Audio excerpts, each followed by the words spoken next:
2.5 hours.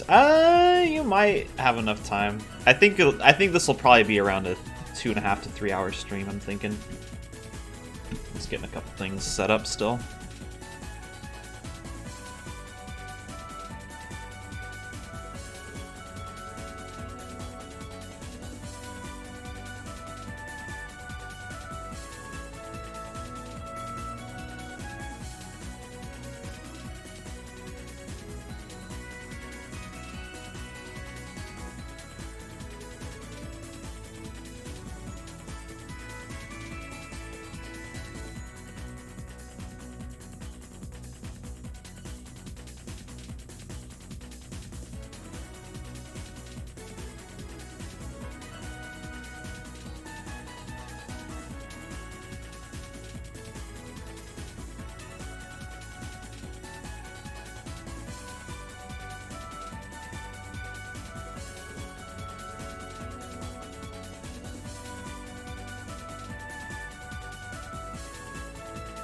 Alright.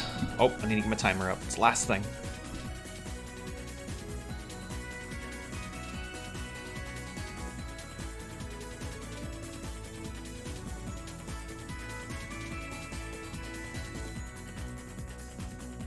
I also need to restart my computer. It's acting really weird right now.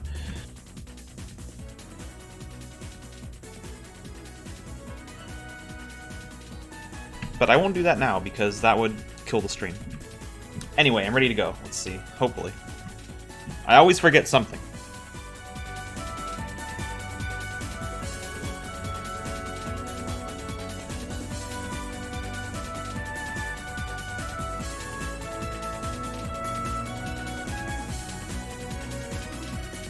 Oh, forgot to open my window for my cat. That's what I forgot to do, so we can look outside.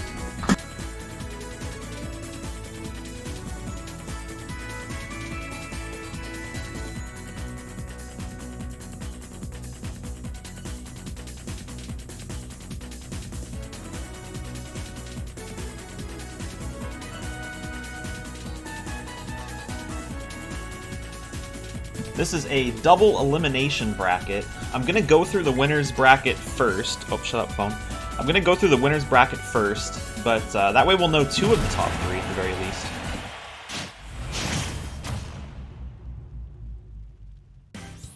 And then we'll run through the loser's bracket for that last 3rd person. This is gonna be a rough matchup for Cornicello.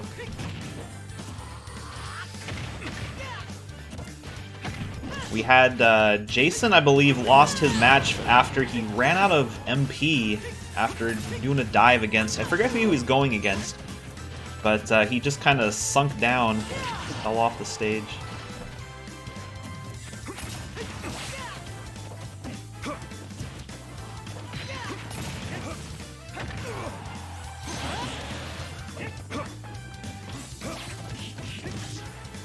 Jason's starting out strong at 31%, and Cornicello just making it back on stage, but he's at 111, so in a pretty dangerous spot, especially if he gets hit by one of these crits. Jason was doing a really good job at it in round 5.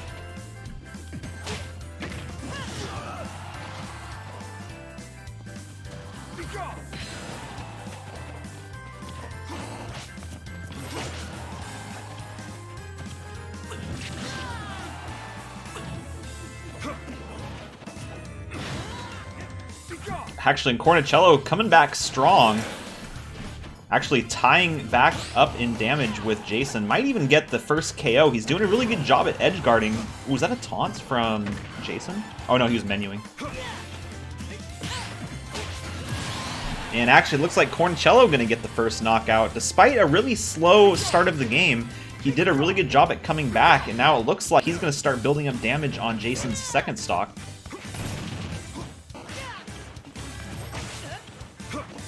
And he just cannot be stopped right now.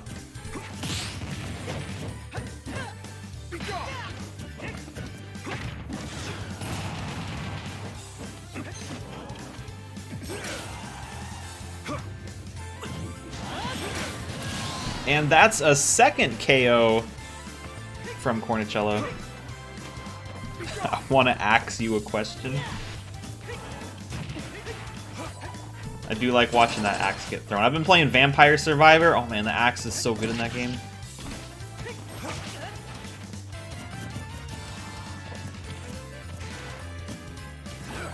Cornicello kind of waiting around on that final smash, and it gave Jason the chance he needed to break it. He needs to get that KO before he goes at it with the final smash, though. He needs to catch up, and getting 2 quick KOs would be the way to do it. But he can just not line up a good attack. He's having trouble.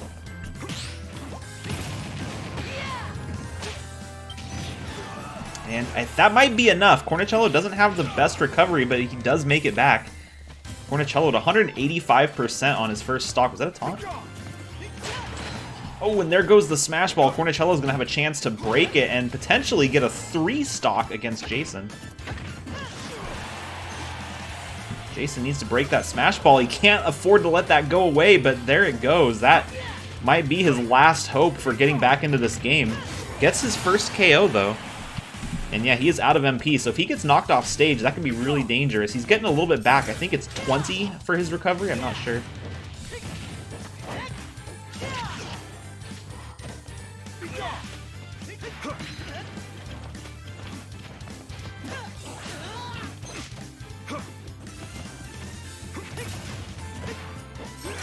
And some good blocks from Cornicello.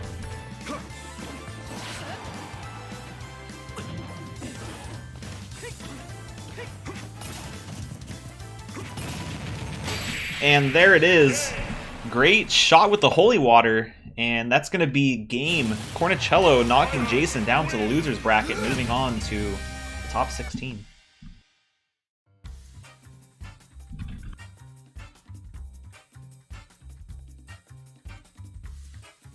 I found out what I forgot to do, and it was turn on my replay buffer.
Got a lot of confidence in Curietta on this one as far as the betting goes.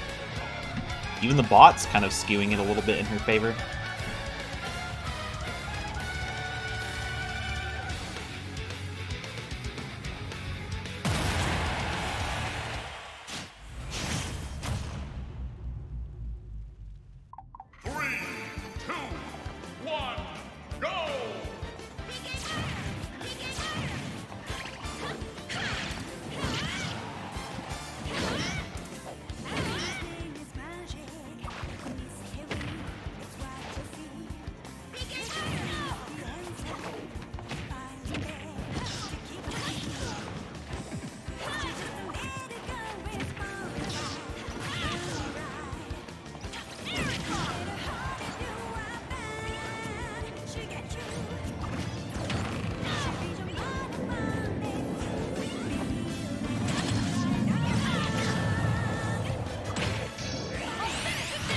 It looks like Curietta's starting off with a final smash against Sand. 118%.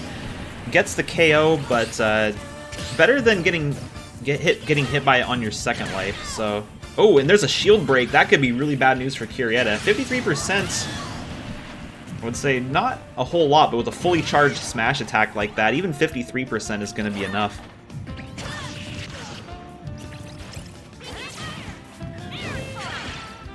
I'm not sure what my favorite track in this game is. There's a lot of really good ones.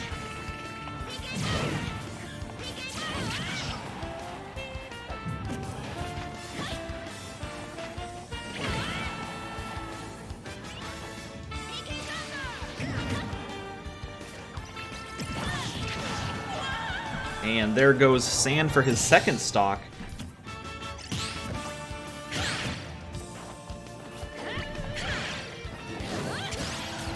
Curietta with a pretty strong lead right now, but Sand does have her off stage, getting some hits in. Looks like it's Curietta that has the off stage plays going right now. Both of them looking like they don't really want to chase too much. They're content with just staying on stage, doing some ledge guarding, not letting the other one get a good foothold and keeping their momentum going. But both of them tied in damage right now within 0.2% of each other. And good shot from Sand. It looks like he was going for the down air off the stage, but didn't quite line it up right. He did get a couple hits in, some damage against Curietta. And now it looks like both of them are down to their last life. I actually didn't realize that Curietta was one stock ahead of Sand. I was not paying attention to that. I thought they were tied in damage. But it actually looks like Curietta in a really good spot right now. If Sand breaks that Smash Ball, though, Lucas does have a really strong final smash, and even at 0% could potentially get a KO. But it looks like it's Curietta with the final smash. Going to get 2 in one game, but she does not need that second one. They're going to get rid of him with just a regular attack. No hesitation.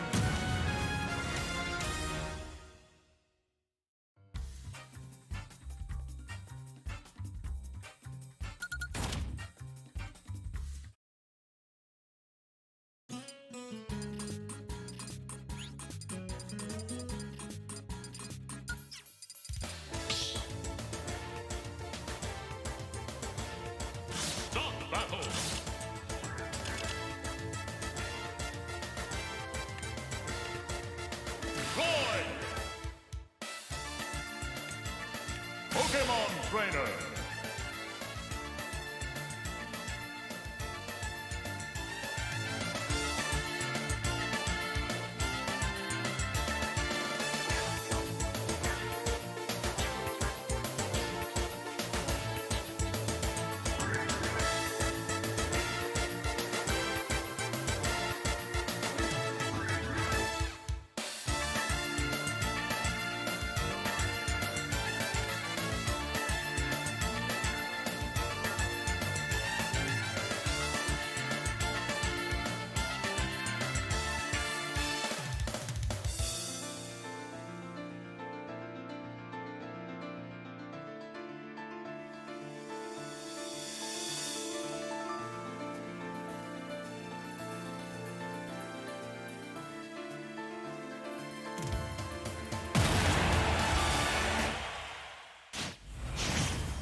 Alright, Marth 2.5 and Yuffie.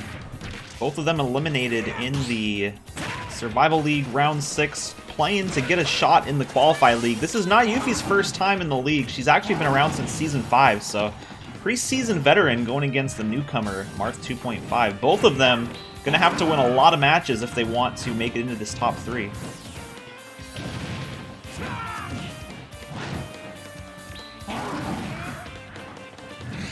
And Yuffie missing some of these side beats from Charizard. It's a really strong attack, but you do take damage from it, so it can be really dangerous to use. And Marth 2.5 getting hit by some of that off-stage play, and that's going to cost him his first stock.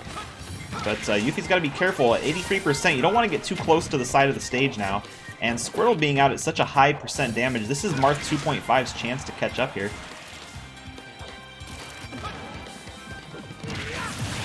And there we go, Marth 2.5, not too affected by that KO from his first stock. He does get the KO in return, and actually pulling ahead now, it looks like.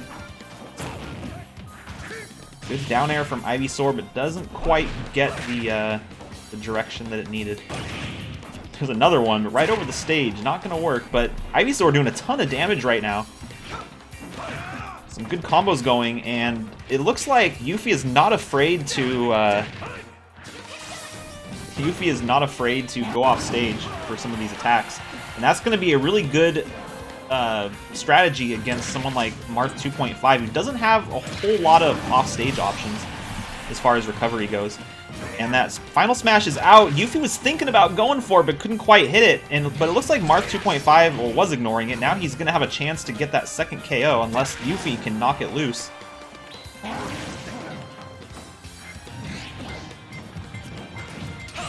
Is that going to hit? It might be too low. Oh, no, it's not. Going to go into the last stock. We've got Squirtle out.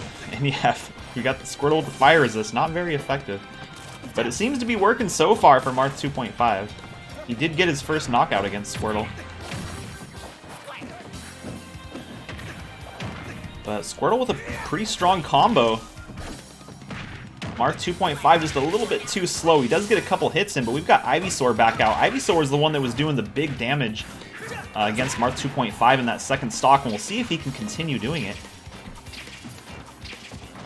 He does have the home field advantage. We are playing on Pokemon Stadium. Not that the stage really benefits a character in particular, but thematically, Ivysaur has the home field advantage. And there we go. Last knockout. Looks like Marth 2.5 is going to be going into the losers bracket.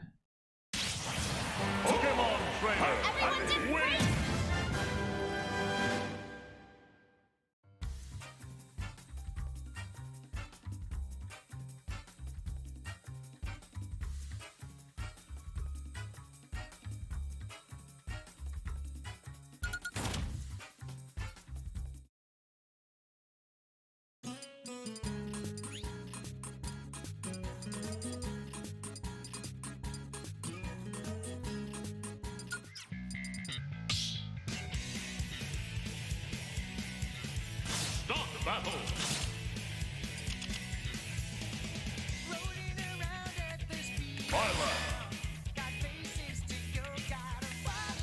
Corona Blast.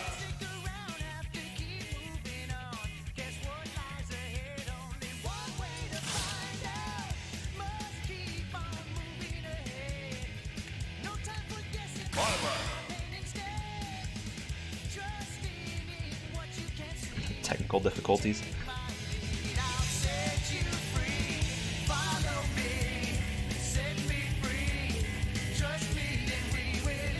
I wouldn't say Roy has one of the worst final smashes. I would say Peach and Daisy have one of the worst final smashes. You got a 50-50 chance of helping out the other amiibo.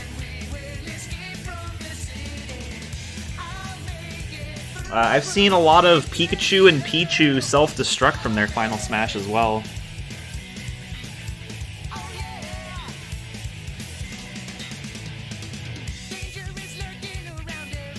Let's see. I'm trying to think of who else has a troublesome final smash. Jigglypuffs and the Ice Climbers, they can be useful if they hit. Same with Olimar. They're really strong when they hit, but they're really easy to dodge. Yeah, the rat self-destruct. Oh, you'd love to see it. Alright, this is the weird AI level. It's going to affect Jianmi a little bit more than it will Ficus. Ficus has a little bit more control over his recovery. So it's going to be in Jianmi's best interest not to leave this main part of the stage. And because it's in her best interest, we know that she will absolutely not do that, and she will go straight to the right at the first given opportunity, because that's just how Amiibo do their thing.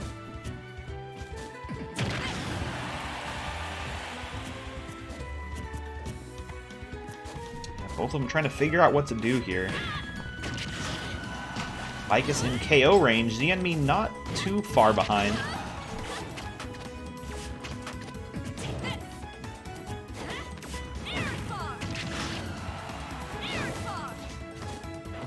Alright, we're getting closer and closer to the right side of that stage. We'll see what happens. Actually, it looks like Jianmi's going to get that knockout and come back to the main level.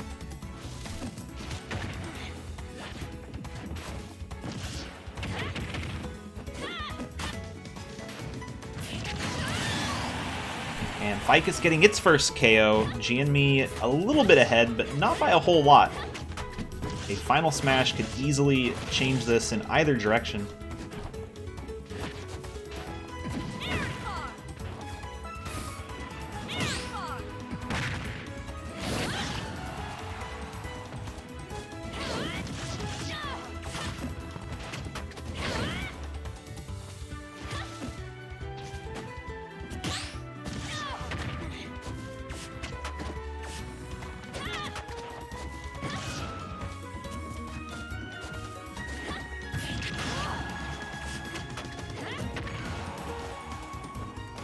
We've got the clouds on the left side of the stage as well. It doesn't pose as much of a threat as the ones on the right side. They just love to dance and do their thing on the right side of the stage. And it looks like Fikes is going to head that direction. Ooh, GME thinking about diving down a little bit. And both of them in KO range. Ficus a little bit more so.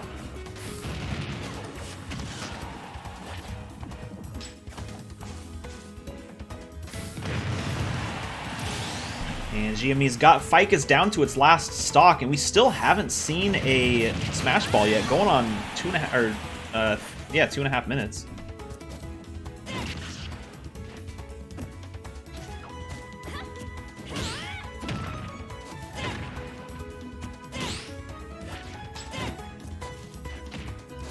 Smash Ball's just hanging out there, both of them ignoring it, but on that last stock, either one of them can break it and get the game-winning knockout, but it looks like it's just going to fly away. Neither one of them is going to be getting it this game. And I don't think we're going to see another one. It's a little bit late in the match, as GME almost in KO range. Ficus doing a really good job so far.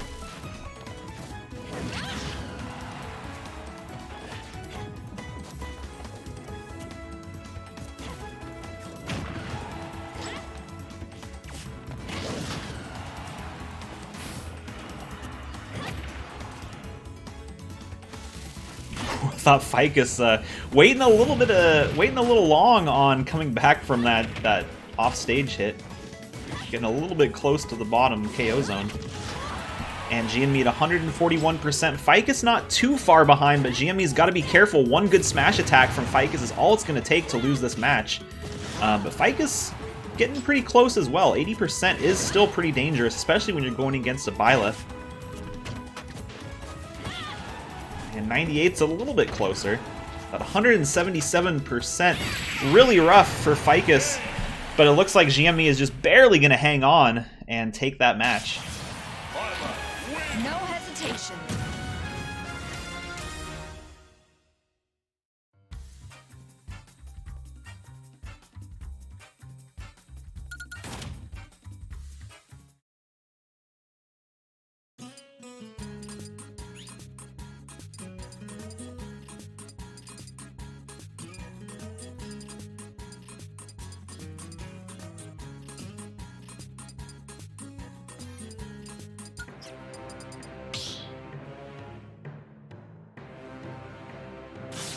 Battle.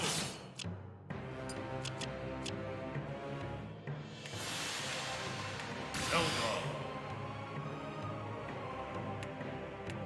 The Sword Fighter.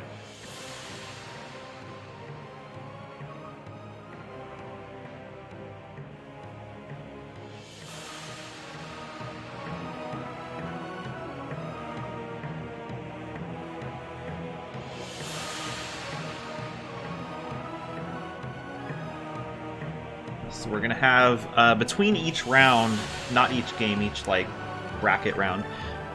There's gonna be a quick 2 or 3 minute break while I set up the next bracket. It should be relatively quick. It might not even be a couple minutes. Probably just be like 45 seconds or so. But so the upcoming matches is gonna get a little blank as we go, but it will be filled in as the games continue.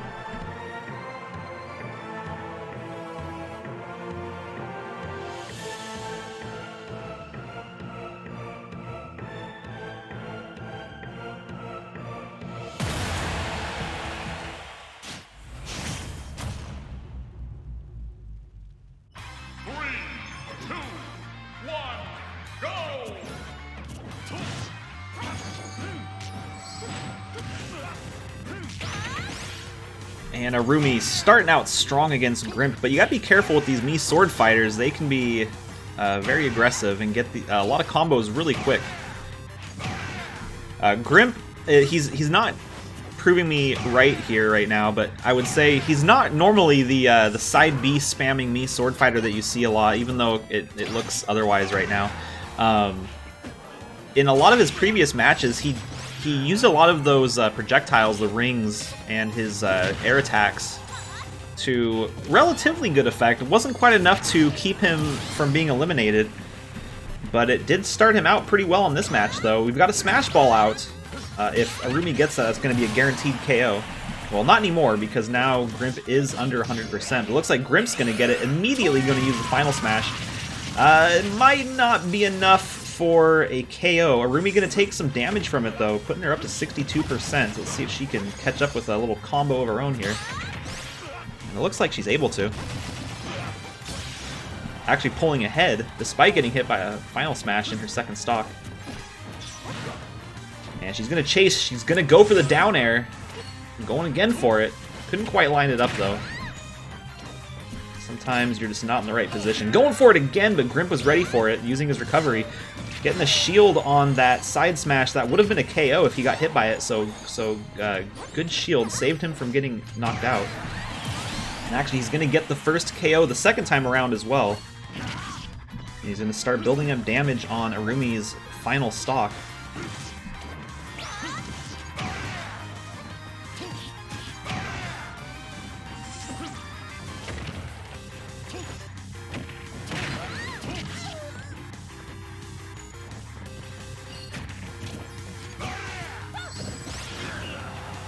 And not quite getting to the KO zone and missing that up smash. Missing that up smash, so she misses the opportunity to do a little bit of juggling. And is that going to be game? Not quite. Doesn't quite get to the KO zone, but Grimp's still on his second stock, and Arumi's in KO range on her last life. So she's going to have to make something happen. She does get the second KO, so she does have Grimp down to his last stock, but she's going to need either a really good combo or to break that Smash Ball and get a Final Smash, but Grimp has her up to 147%, and she's not really getting any opportunity to get some hits in, and there it is. Grimp going to finish her off on the last stock.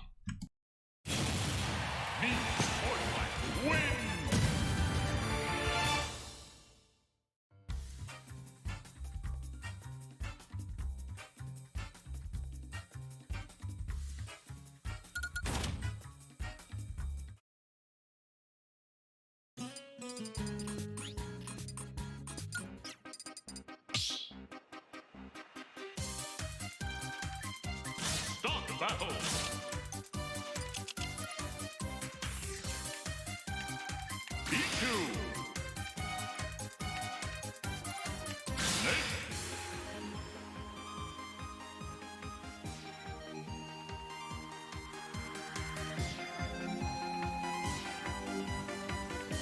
Alright, I'm rooting for this little guy.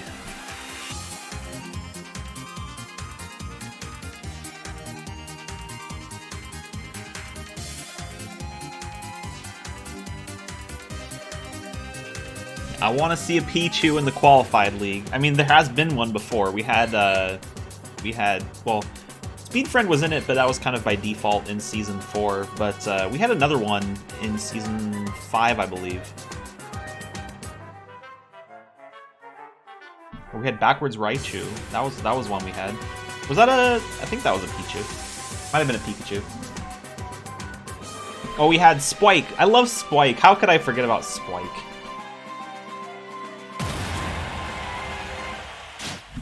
Unfortunately, we don't have him this season, I don't believe. 2, 1, go! And these rockets are going to hurt Voltos a lot if he can't figure out how to get past them. If he can get up to Boom, up close and personal, he can do a lot of damage in a really short period of time, but it is not looking good just from how this match is starting out. But Boom's going to shoot a rocket in the wrong direction, and that's going to give Voltos a chance to come get a couple attacks in. But not going to do a whole lot, and Boom quickly regains control of the situation, getting a really, really early first KO against Voltos.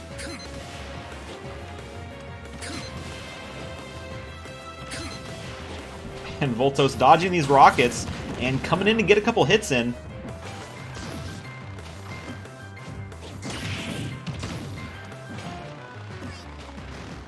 And these recoveries that Boom is doing, that's where Voltos is going to be able to pick up an advantage if he can get one. He's going to go down for the spike, and he does hit it. Voltos back in the game despite getting knocked out really early in the first stock. I don't think he wants to be down in that lower cavern, though. I think that is where Boom is going to be most at home, getting a lot of damage in with those close quarters. Not a whole lot of room to dodge the rockets.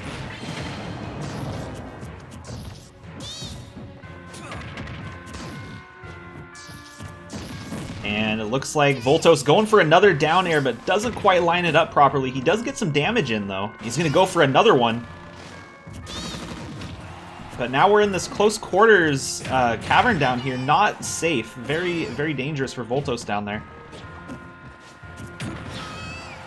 And Voltos getting hit a couple more times, and now he's in KO range. KO range is a lot lower for a Pichu than it is for most other characters, just because of how light he is. And Boom getting the second knockout at 84%. Voltos still has a chance. And unfortunately for Voltos, Boom cannot get hit by his own rocket unless it gets reflected, which I don't believe Pichu has the ability to do that.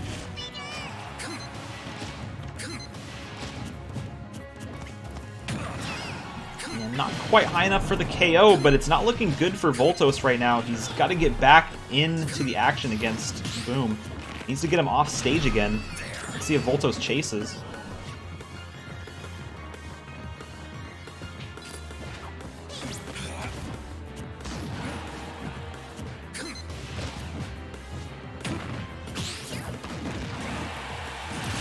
And there's the second knockout for Voltos, and the Smash Ball is out on the field. If Voltos can get that final smash, he can get a lot of damage up against Boom, but the Smash Ball is on his side of the stage. He breaks it, he's going to immediately use the final smash, as Snake does, which I've never seen a Snake final smash not get a KO. So unfortunately for Voltos, he's going to have to play up through the loser's bracket if he wants to stay in.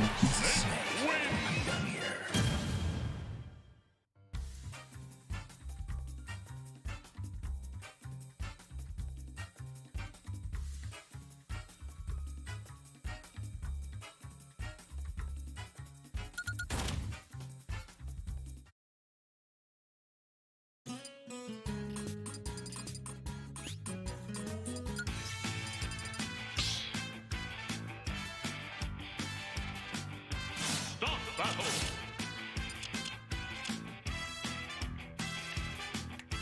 Pokemon Trainer.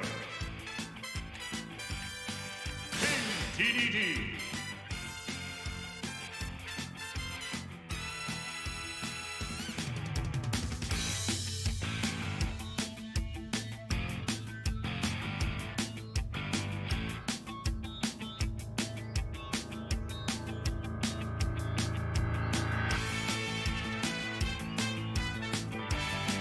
Boom.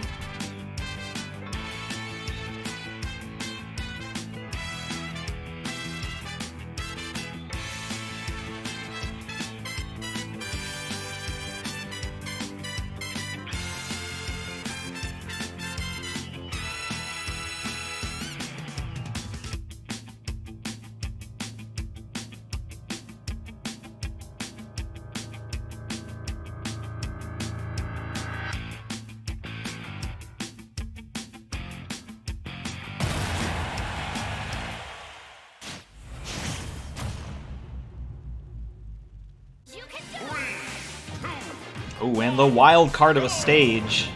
This is a walk-off on both sides of the map.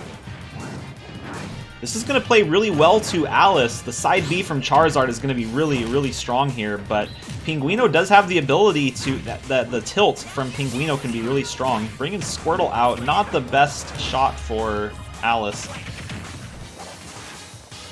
It looks like the mobility from Squirtle is actually helping out, and... oh, getting Pinguino pinned on the side of the stage, but going onto the wrong side, getting onto its left, so Pinguino was able to get that first knockout. Let's see if Ivysaur can fare any better. And Charizard's back out. This is where we could have the that side B shenanigans here. Jumping up before the side B, not the best strategy. Getting dodged. Third time's a charm. Looks like Pinguino is going to get hit by it, but he does come in and brings Squirtle back out. So didn't work so well the first time, but we'll see how it goes the second time around.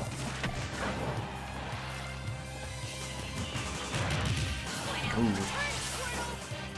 Alice did have Squirtle lined up for a good attack on the side of the stage, but waited just a little bit too long. Here's Ivysaur's chance, but doing the same thing, getting on the wrong side, and actually she grabbed Pinguino on the side of the stage, but threw in the wrong direction. Nevertheless, she is going to get the second KO. Gotta be careful for that tilt. Let's see if Pinguino throws in the right direction. He does not. And the Smash Ball is out. Pinguino not quite breaking it, but he is going for it. Actually, looks like Alice has a chance to break it now. It's on Charizard's side of the map. All he has to do is swing at it, and he does. All he's got to do now is just use triple finish. And there it is. It looks like this is probably going to be it for Pinguino. There's a chance it won't get the KO. Nope. Looks like Alice is going to move on Pinguino down into the loser's bracket.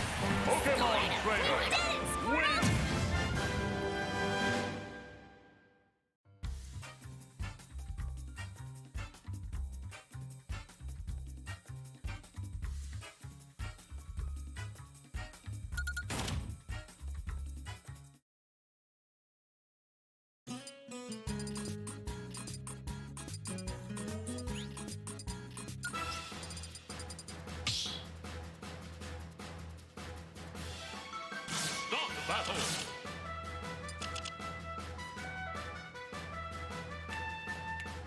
Diddy Kong.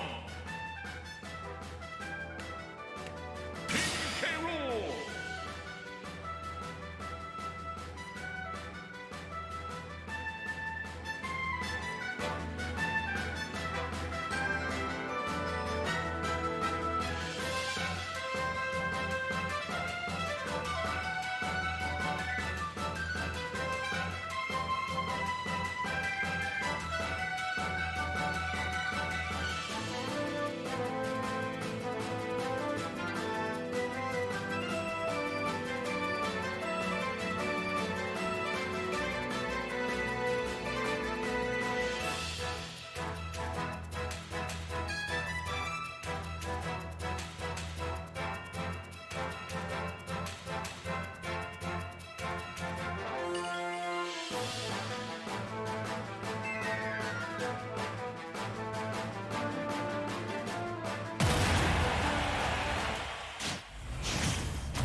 Two, one, go!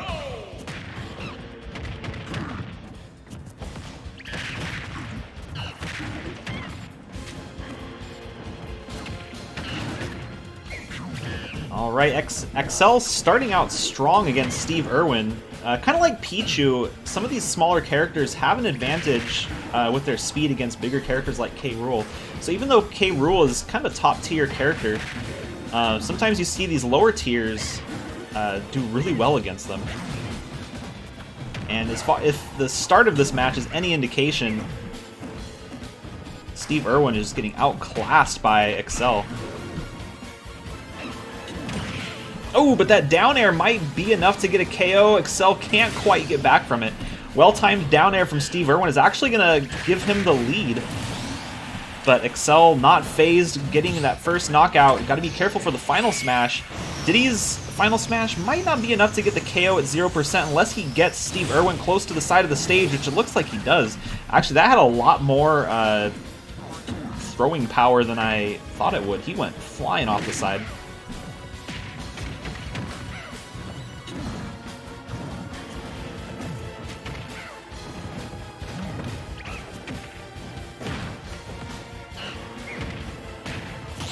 This is a very, very aggressive Diddy Kong.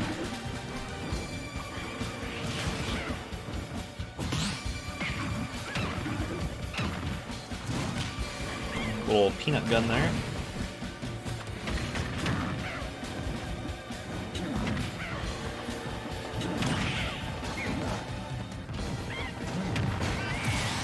And Excel down to his last stock. Steve Irwin in a relatively dangerous spot damage-wise, though. He's got to be careful.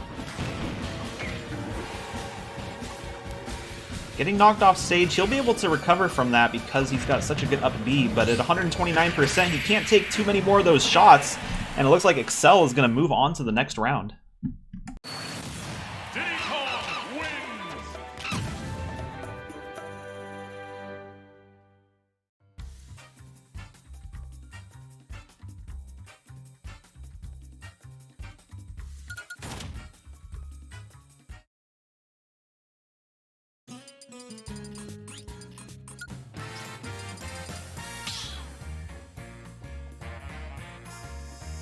Start the battle. Dark Pit. Iron.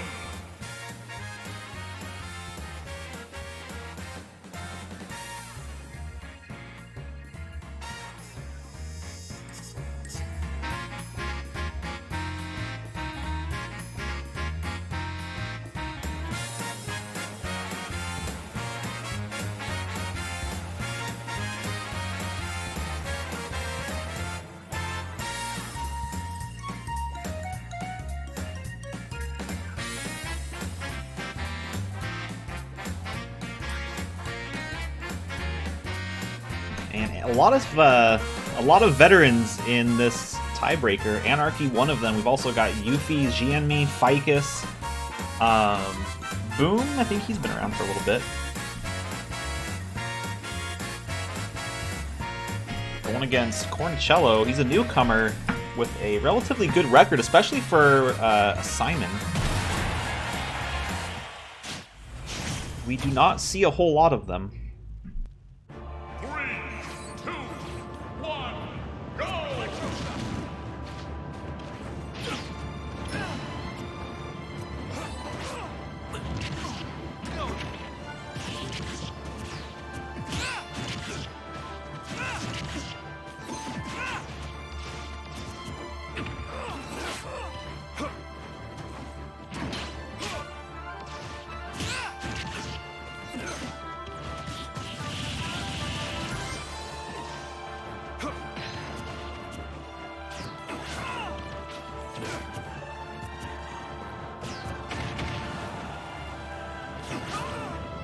I'm just getting the next rounds set up while this game is going.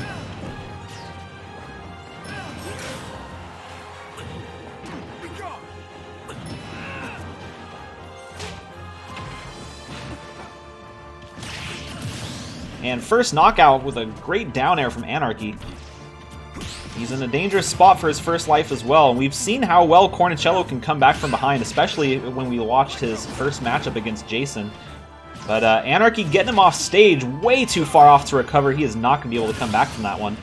And Smash Ball is out. Cornicello needs to break that if he wants to stay in this match, or else Anarchy might have a really, really quick first game against Cornicello.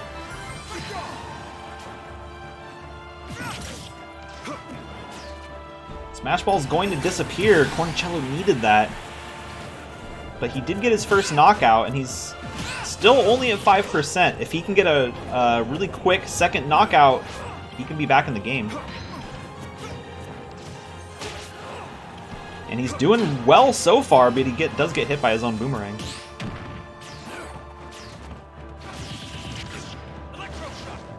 Anarchy is going to completely dominate the off-stage game, so Cornicello is going to have to do the best he can while staying put inside the level. He does not want to get caught off stage against Anarchy, who has a much, much stronger recovery.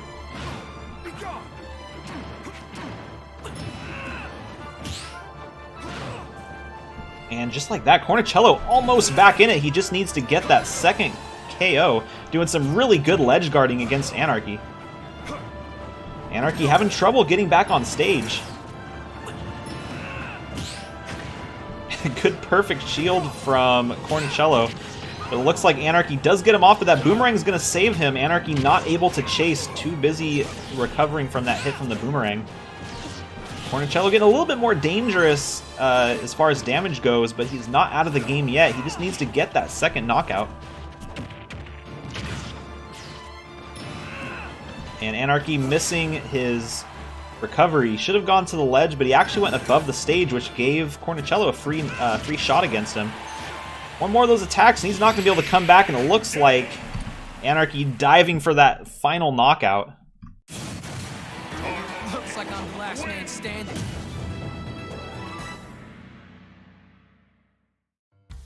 Let's get these next games ready to go.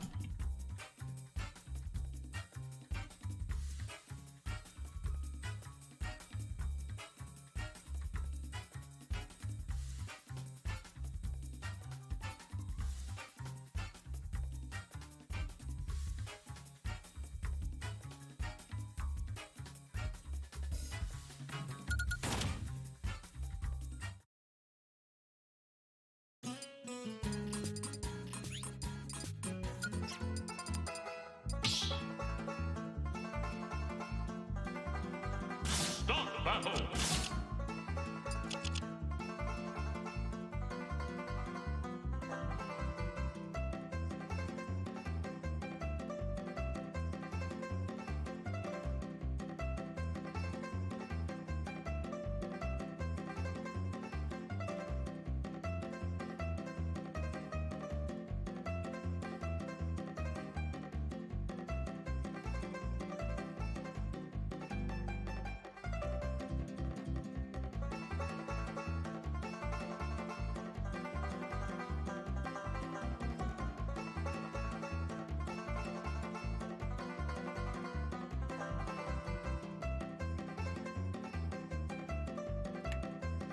Pokemon Trainer.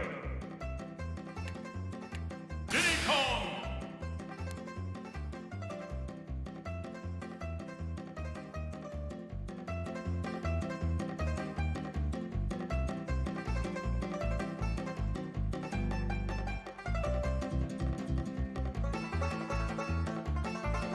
Alright, Excel's going to have to go against a little bit smaller opponent than a King K. Rool.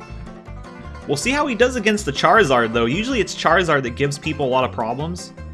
If he did that well against a K. Rool, I'd like to see how he does against Charizard. I think Squirtle and Ivysaur might be a little bit of trouble for him, though.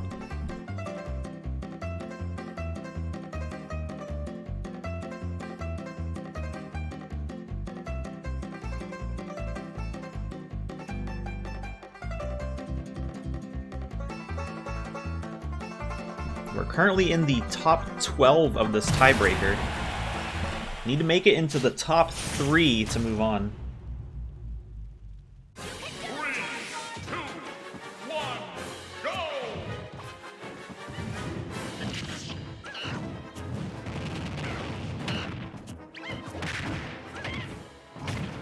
It is double elimination though, so losing here doesn't mean that you're out. It just makes it a little bit harder. You're gonna have to win a couple more games if you want to stay in.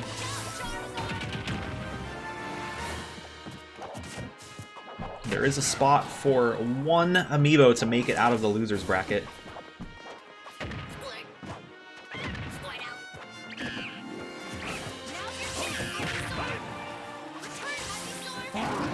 Alright, here's the Charizard. Let's see how Excel does against this one. Ooh, getting hit by a side B is not a great way to start it, though. This is a really large stage, though, so I'm not sure.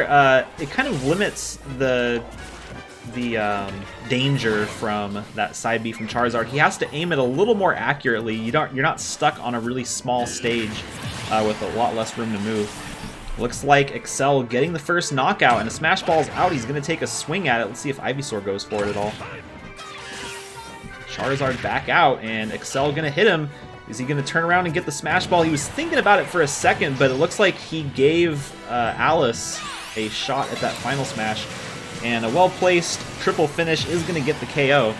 Alice only a little bit behind at 27%.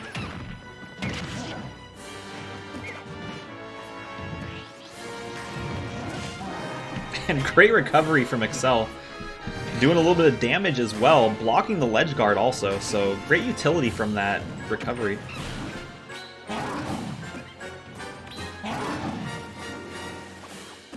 Excel thinking about diving after Alice. And Squirtle back out. We got two really fast characters. We'll see how it goes, but Alice having trouble getting back onto the stage. And it looks like Excel gonna do a little bit of juggling and get that KO off the top of the level.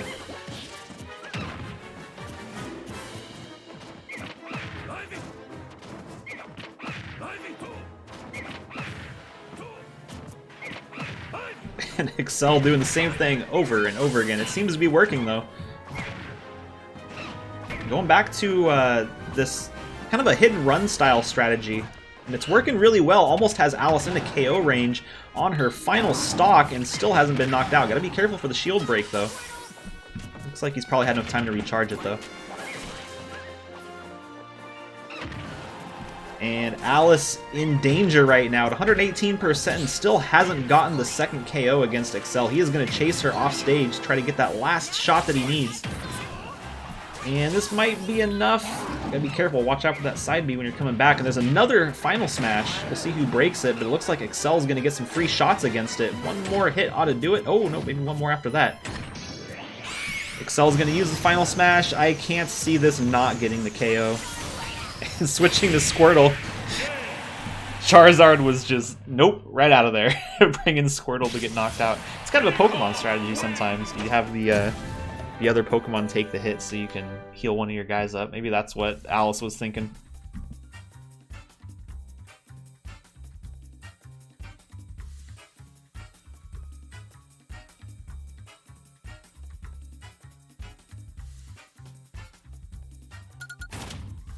And Excel gonna move on to the top 6. Just needs to win one more match to make it into the qualified league.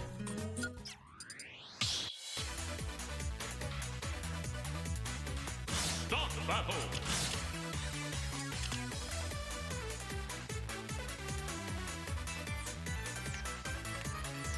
Meet Sword Fighter. Snake.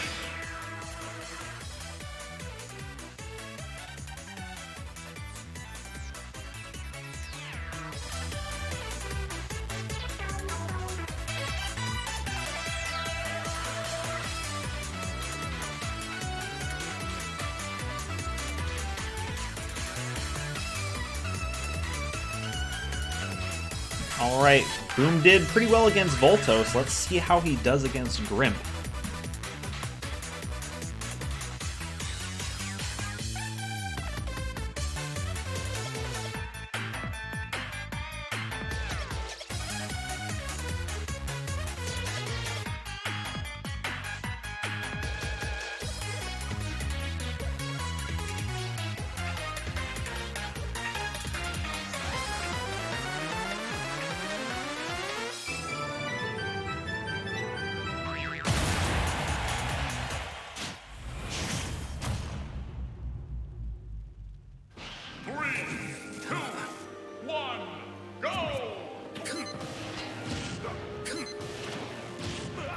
Starting out with the Rockets, that's it worked for him on the first game.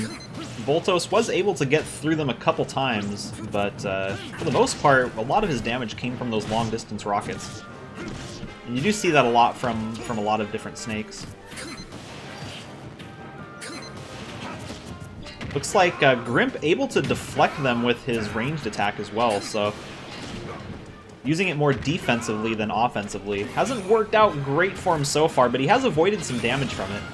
And these platforms are not helping Grimp at all. Looks like Boom is kind of hiding under them, using that, because the rockets will go through the bottom of the platform. But Grimp having trouble getting down there to get some hits in against Boom.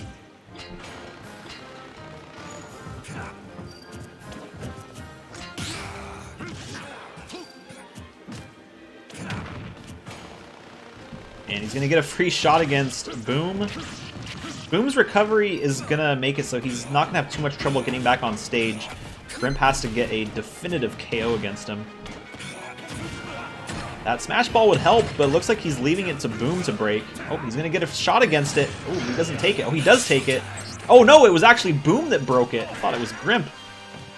And this is bad news for Grimp. Going to get knocked out for a second time here. Boom looking like he's in a pretty good spot to potentially get a 3 stock, but at the very least, in a good spot to win the match.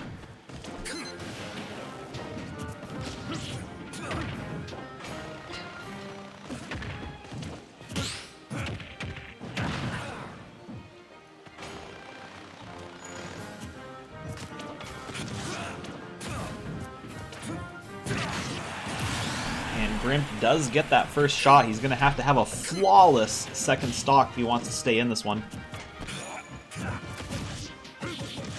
If he gets a KO and he holds out long enough, he could... Ooh, nice. Somehow dodging that attack. But yeah, if Grimp can hold out long enough and get the KO, he could potentially get another Smash Ball if we see one pop up. It'd be a little bit late into the match, though. He's already getting close to KO range, about halfway there at 57%. But he's got Boom to 81. He's turning this match around offensively, but unfortunately there was a mine right below him that Boom decided to detonate, and now he is in KO range. One more of those rockets, if it's timed right and gets him off stage, will be enough to get the KO.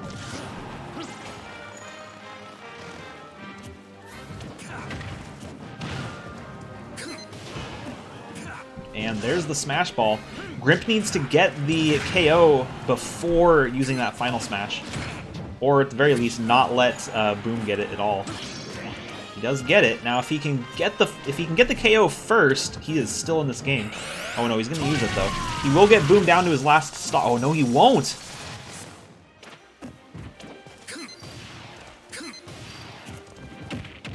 Boom getting knocked a little bit too far away too early, in that last big hit from the final smash didn't hit him. Boom down to his last stock. A Grimp at 119%. Theoretically, still possible to win, but not looking good right now for Grimp. If he does win, though, that is a reverse 3 stock. And the rockets are a-flying right now. Grimp trying to get in close, but having trouble. He is under Boom right now, but he needs to move a little bit to the left. Those platforms that were hurting him so much in the first couple lives are actually playing to his benefit now. And he's having some trouble aiming correctly at Boom. 54% getting closer, but at 133 he's got to be really careful. Oh, and looks like that is going to be it. Oh, not quite. He might have one more chance, but there's the rocket. Knocks him right off the side of the stage and into the KO zone.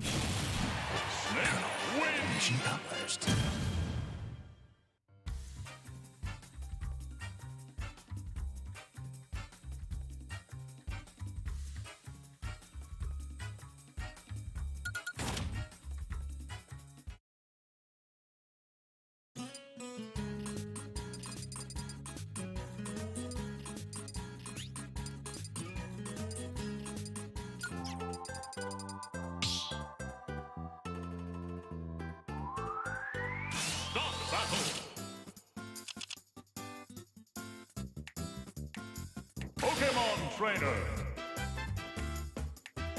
Violet.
And Yuffie starting out super aggro.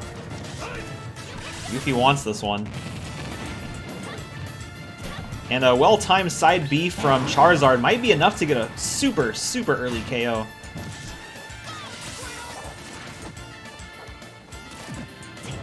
So we had, I'm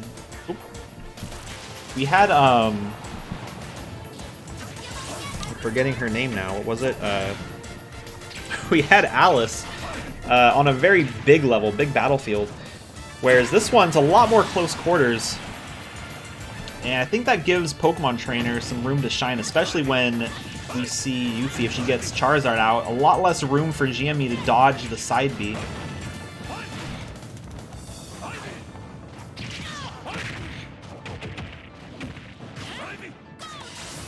And there's Charizard again. GME had a chance to get a down air. It looks like Charizard was short-lived. Yuffie bringing Squirtle back out for some damage. Is she going to take some swings at the Smash Ball? Not going to. It's going to roll over down to GME, but GME going to ignore it. So is Ivysaur, though. Yuffie might be making a mistake here. This is GME's chance to catch up if she can break that Smash Ball. But it looks like neither of them care about it. Sometimes you do see that with Amiibo. They care more about the other Amiibo than breaking that Smash Ball. Sometimes it's the right decision, though, because sometimes you'll see them get distracted and take some unnecessary hits, or even getting knocked out because they're too busy going for that final smash. GME not out of the game yet. She's got Yuffie into KO range, and that might be enough. Ooh, not quite. Ooh, that will be, though. Ooh, misses it, though. And we're going to go into the last stock. Relatively even damage. GME only a couple shots behind. Ivysaur is out. Ivysaur was doing some big combos against GME in the first stock. We'll see how he does on this one that matters, stock 3.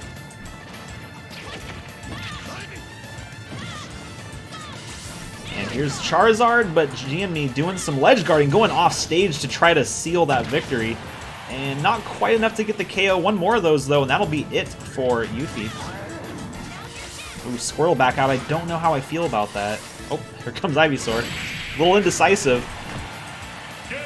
And it looks like GME going to finish up the match, knocking Yuffie down into the loser's bracket. Chance to grow.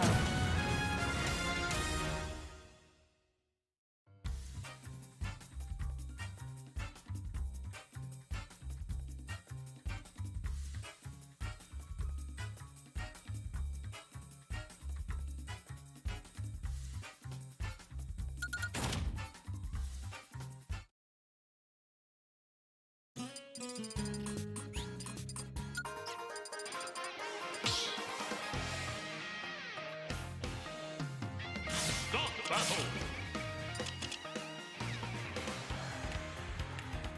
Guard hit. Violet.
This one is going to be a rough one for Anarchy. Going against Curietta. I think they might actually have a history. I think they might have been in the same bracket at one point. Let me double check that.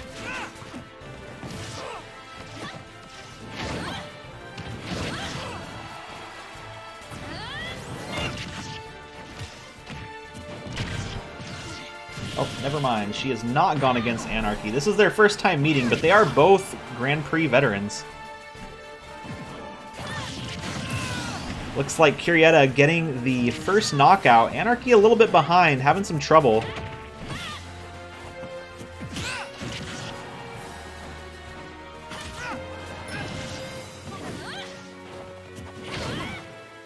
he doesn't quite have the same advantage against Curietta that he did against Cornicello. She has a little bit stronger, she has a little bit longer range, as well as a little bit better recovery.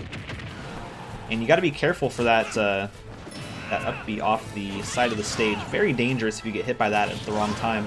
And it looks like Curietta might even potentially get Anarchy down to his last stock, and she's at a healthy 59% on her first life. She's going to double back, try to break that smash ball, but Anarchy right behind. Going to get it, and he's going to get his first knockout, but he is at 145% in very, very close to getting knocked out for the second time. And there it goes, Curietta getting her second KO, a full stock ahead of Anarchy at this point.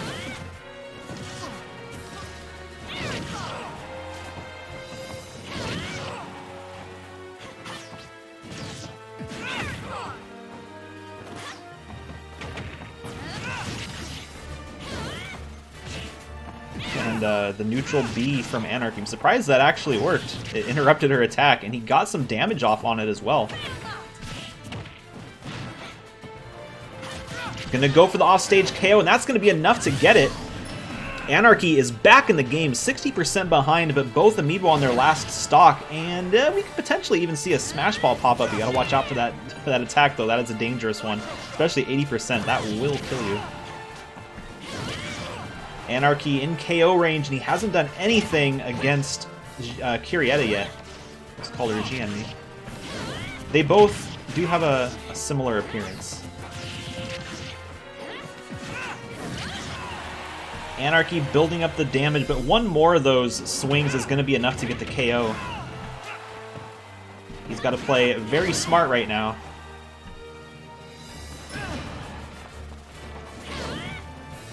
And is that going to be enough? Not quite. Doesn't get the connection that Curietta needed.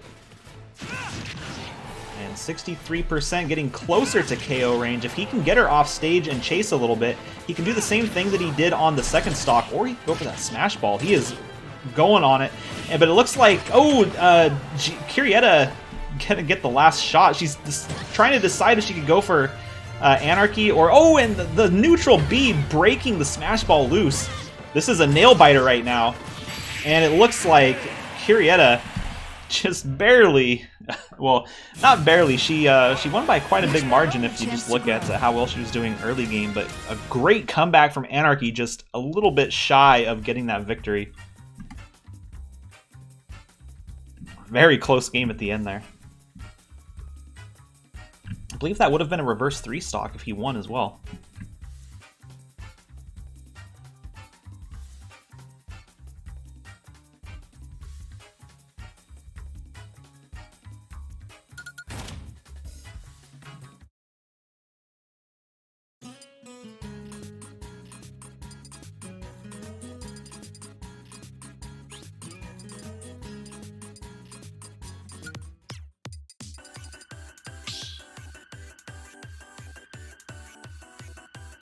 Start battle.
Alright, we are in the top 6. Winning this match is going to put these Amiibo in the top, I'm pretty sure the top 3. Yeah, top 3.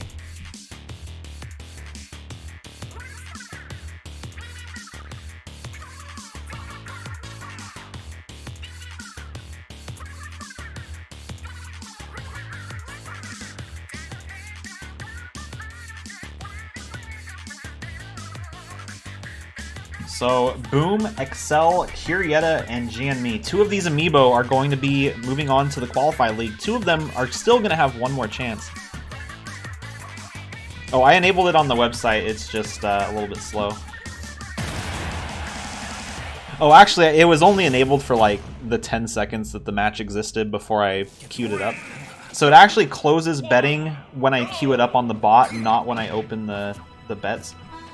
There is technically a betting exploit that you could do if I didn't do it that way.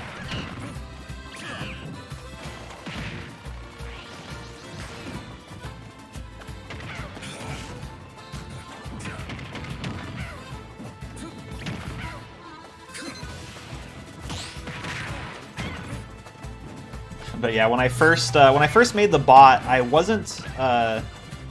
It was based on kind of like all of the points and betting and everything. It was all file based, not database based, and there wasn't like a website or anything. So the way it processes the bets, it's assuming that like there is not free access to all of the betting information, and because there is free access to all of the betting information, like you can bet from the website. And you can edit all of that data. I mean, indirectly, not directly, but if you like place a bet on the website. But because of not having those considerations when I originally made the bot, there's a couple little betting loopholes that exist which have been patched, but back to the match.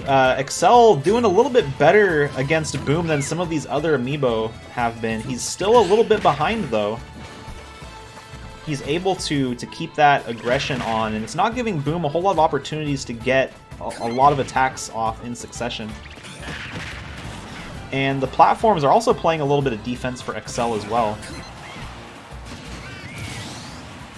Boom does get his second KO, and he's still relatively healthy at 73%, but you don't want to count out Excel. He's got both of these Amiibo have very, very strong final smashes, and Excel going straight for that smash ball, but it looks like he might have actually given Boom an opportunity to get that last shot in. Looks like it's not going to happen, though. He is going to get the KO from this one.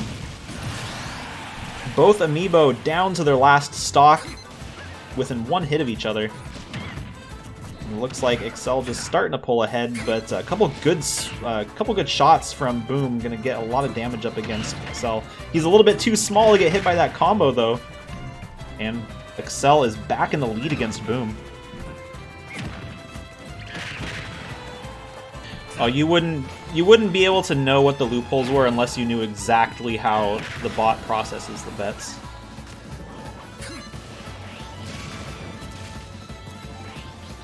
It is not an intuitive process.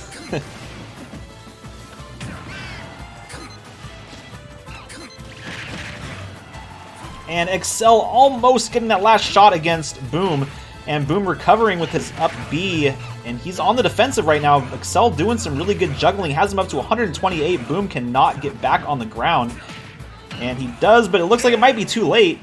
Excel going to win, move on to the top 3, which means he will be making it to the Qualify League, but we're going to continue this tournament and see if he can make it into the top 2 or even the winner of this tiebreaker.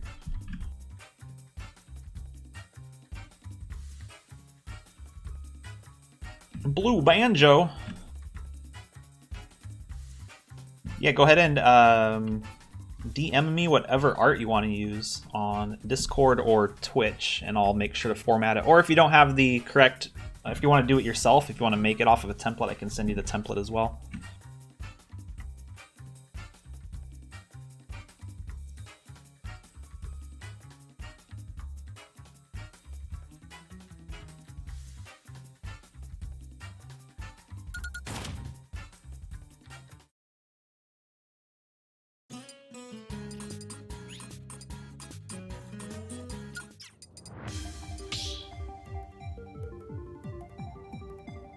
Start battle.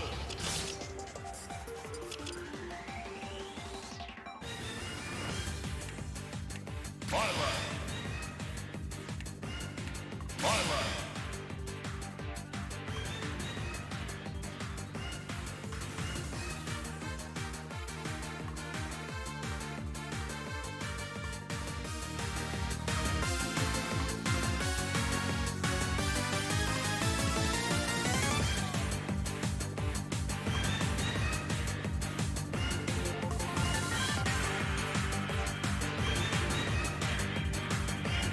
Alright, Excel is in the top 3, and one of these two Byleths is going to be either Kyrietta or Jianmi.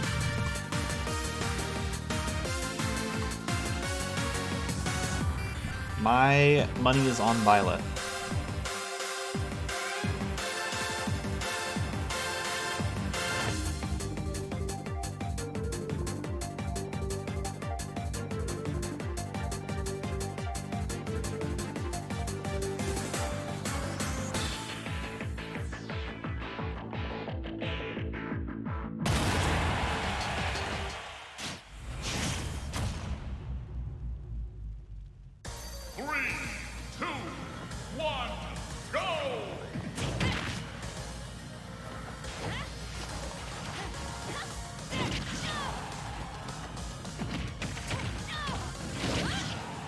We had to have. This is the meme matchup on the meme map. This is great. Both of them gonna touch the road, and Jianmi not getting up, kind of standing on the ground a little bit too long there.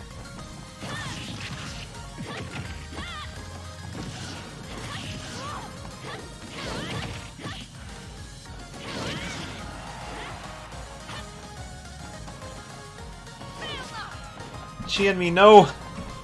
Jianmi, you can make it! One more! Oh, yeah, she barely gets back. But Kyrietta waiting on the edge. Oh no! I don't know what caused her. I think the she got bonked. Oh! What was that? Well, the 1 minute matchup on Big Blue, Kyrietta winning by default.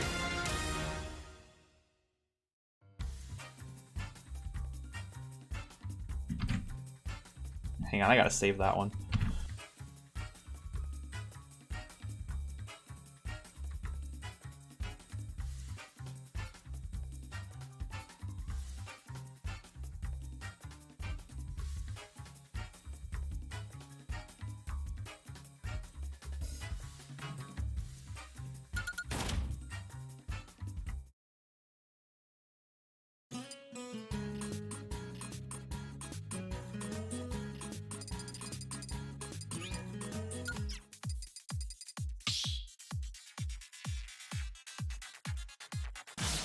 Start battle.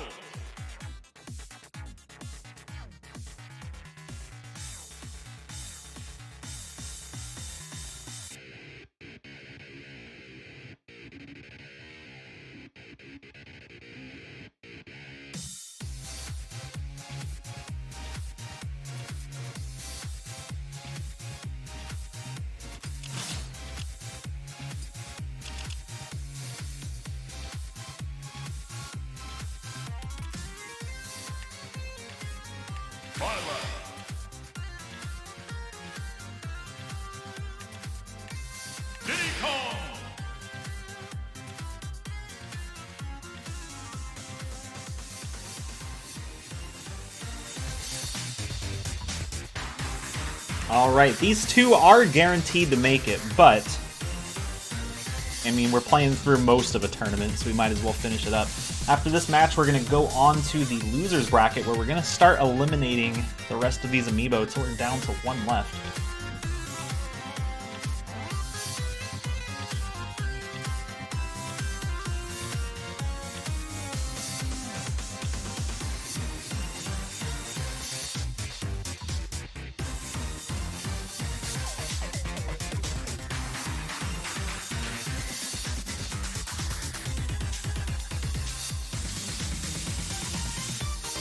And while this match starts, I'm going to go ahead and set up these next games for the losers bracket, so we don't have a huge delay going into the next couple games. 3, 2, 1, go!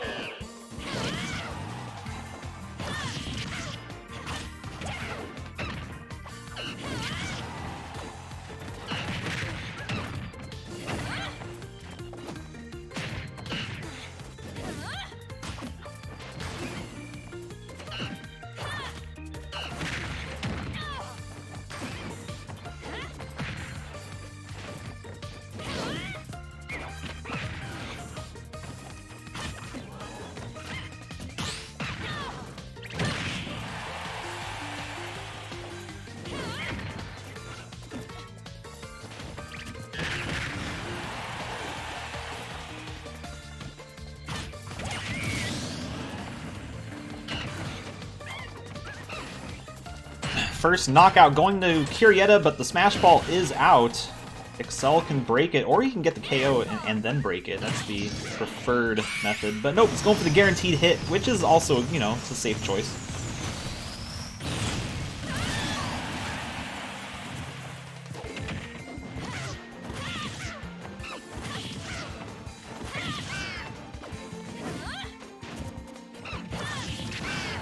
Excel might have finally met his match against Curietta.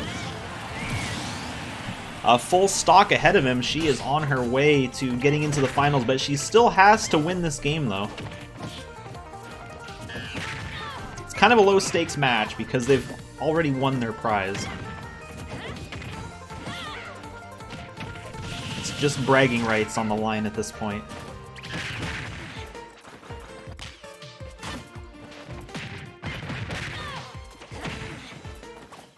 Excel not going down without a fight.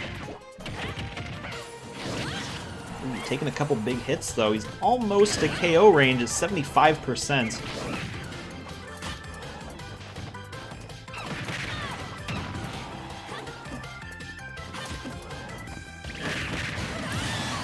He has Curietta down to her last stock. He's pretty injured. She just has to get one good shot on him. But he does have the potential to win if he has a good last stock.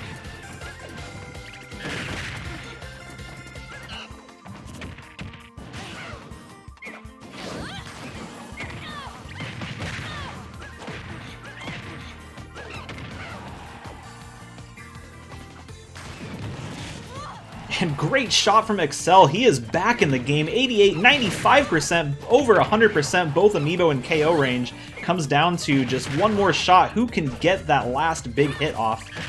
And it looks like it's going to be Excel.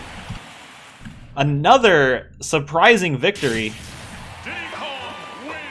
He is going to move on to the top 2 in this tournament.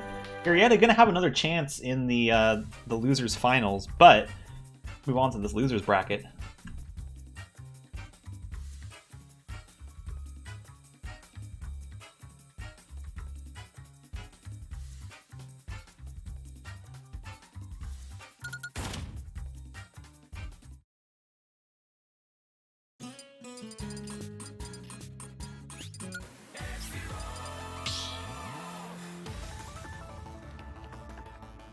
Start battle.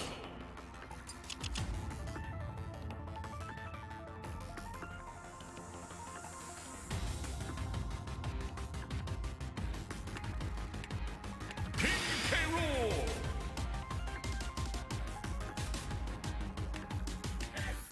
Hero.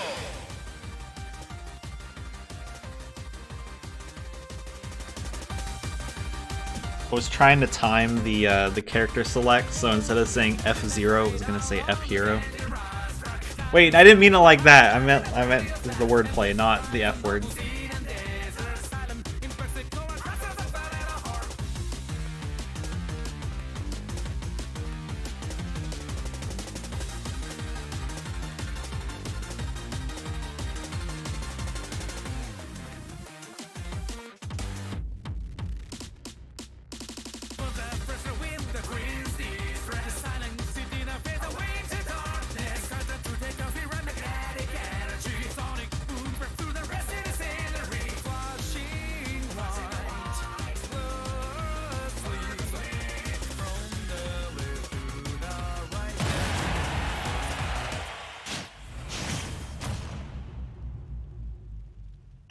Three, two, one, go!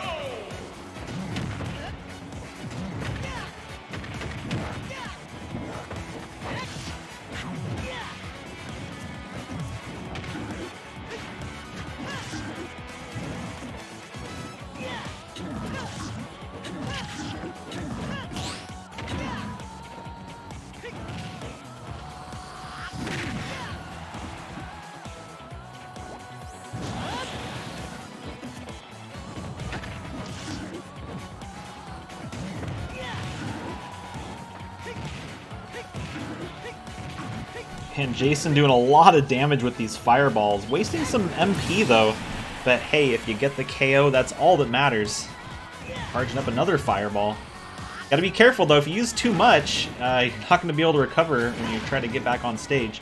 At 4 MP, it's looking pretty rough for Jason as far as attacks goes. You don't want to get knocked off stage at this point.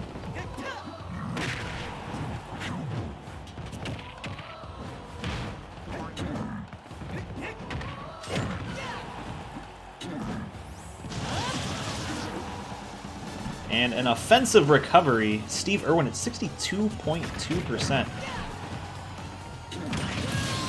Great down air from Steve Irwin. I'm pretty sure he did that on his first match as well against Excel. Didn't work because he was going against Excel, but he did get a nice down air, kind of in the same style.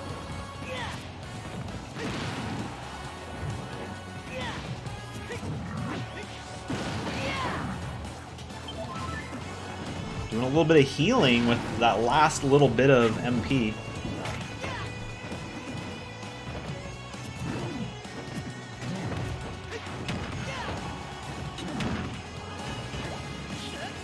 Oh, and Jason getting stuck off stage with no MP, but it looks like because Steve Irwin was giving him a little boost, he was able to get back on stage. But Steve Irwin with the final smash.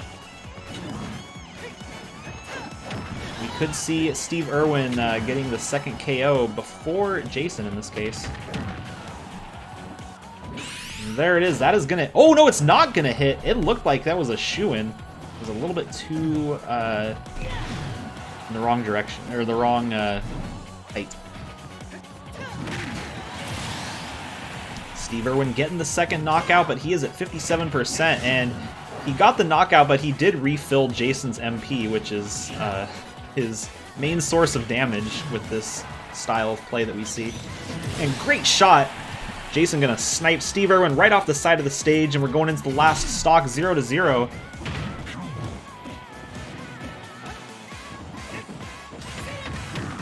Kind of a long, drawn-out match, and both of these Amiibo neck and neck. Jason with the full MP right now. He can use this to deal a lot of damage against Steve Irwin. He's got him off stage, but he is going to come back. And Steve Irwin does get Jason off stage, going to make him use a little bit of MP to recover. These fireballs only work for so long. Jason has to end it quick, and both Amiibo over 70%, getting close to KO range.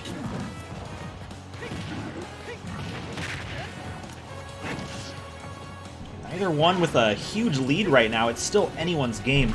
But Jason running low on MP can only keep this up for so much longer. At 15, it's 0 MP. If he gets knocked off stage, he's not going to have a way back up. But the Smash Ball is out. Only a minute to go. Ooh, and Jason waiting a little bit too long. He does get the final smash. Is he going to be able to use it, is the question. And Steve Irwin getting really close. Is Jason going to be able to use the final smash? That's the question. Gets the KO sparks, but gets saved by the level. Unfortunately for... or fortunately for Steve Irwin, rather. But it's going to work the second time.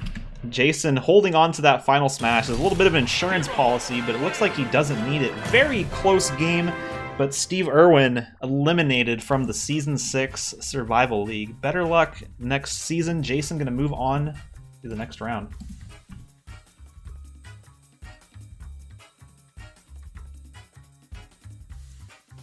The perfect picture for Blue Banjo? Okay, I'm ready for it.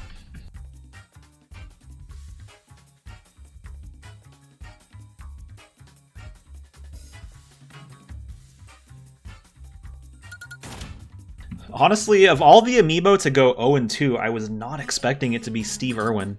He was actually one of my picks for probably the the top spots. Start the battle.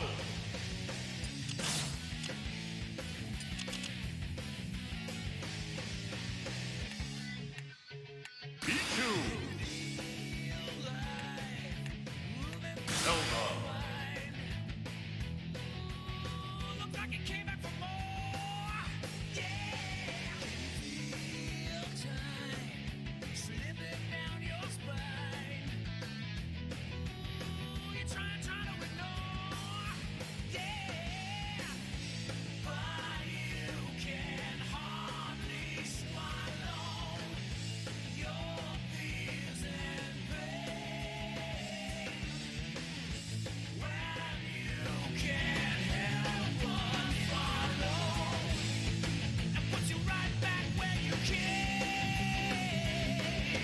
Oh yeah, I have points I need to bet.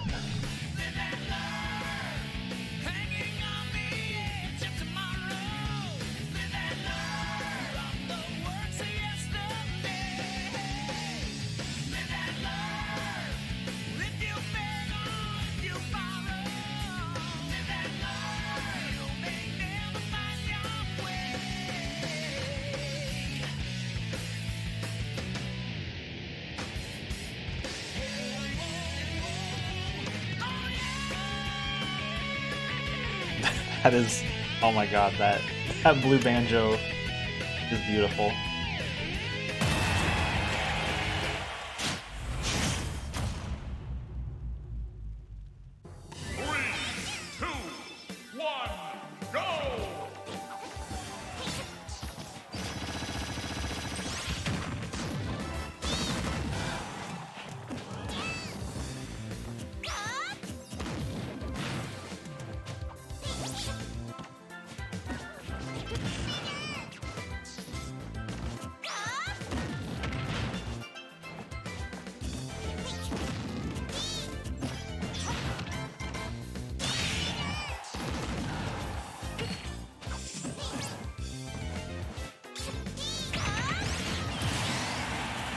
Alright, Arumi getting the first knockout. Voltos not too far behind. Gonna be able to take advantage of Arumi using her recovery, but she lands before he was able to punish her for it.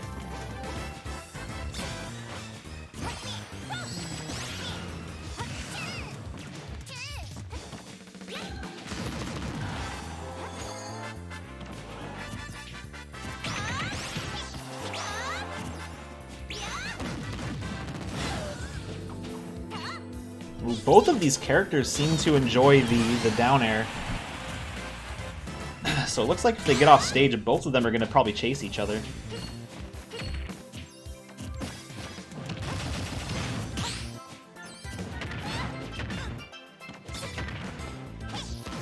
Got a little bit of juggling from Voltos. And Voltos down to his last stock. Arumi at a comfy 29% on her second life. Voltos needs to make something happen here. A Smash Ball would help, but he also needs to get some damage up against Arumi. Can't take too many more hits on this last stock.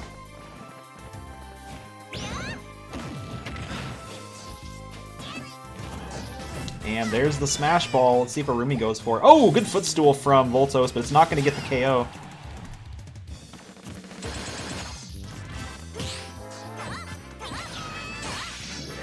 And with Arumi getting that final smash, it looks like that's probably going to be game, and over 100% it looks like Voltos is going to be out of this one.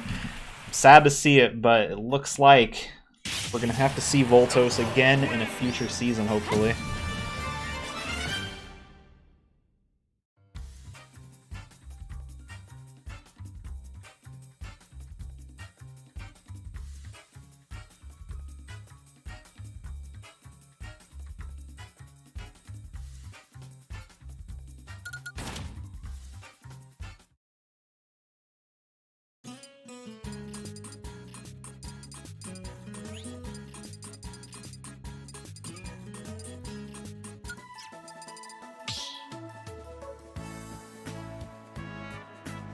Start battle.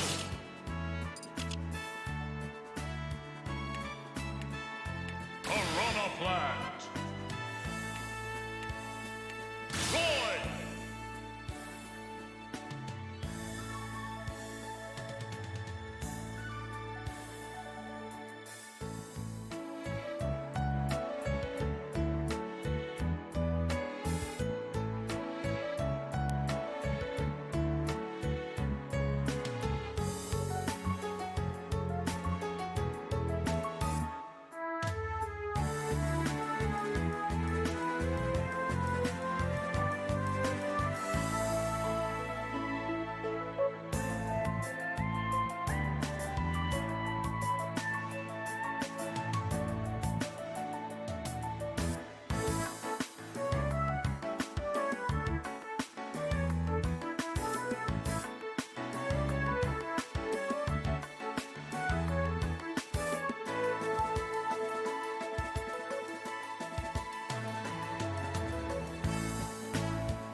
2, 1, go!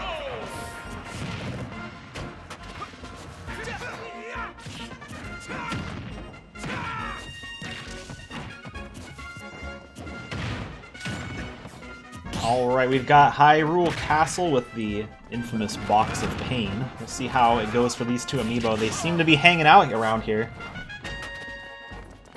This is the loser's bracket, so they have to win to keep moving on. And unfortunately for these two, they're on the very first round of the loser's bracket, so they've got a ways to go if they want to make it into the top 3. Yeah, I would say the Box of Pain definitely favors Roy, yeah. I think you're right on that one. He's got some really strong moves that he can use. Piranha Plant's got the little poison smoke, but doesn't really rely too much on like bouncing the other person around.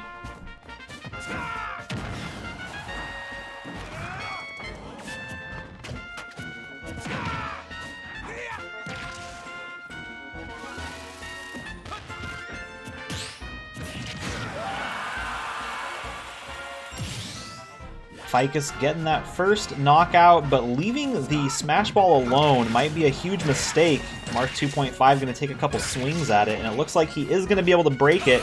Way too low on that final smash, though.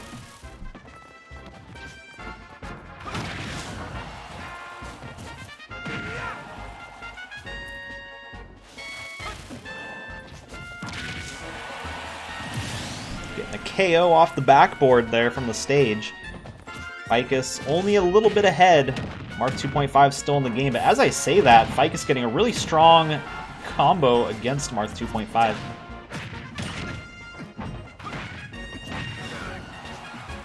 And actually, it looks like Ficus is on his way to having a very strong lead against Marth.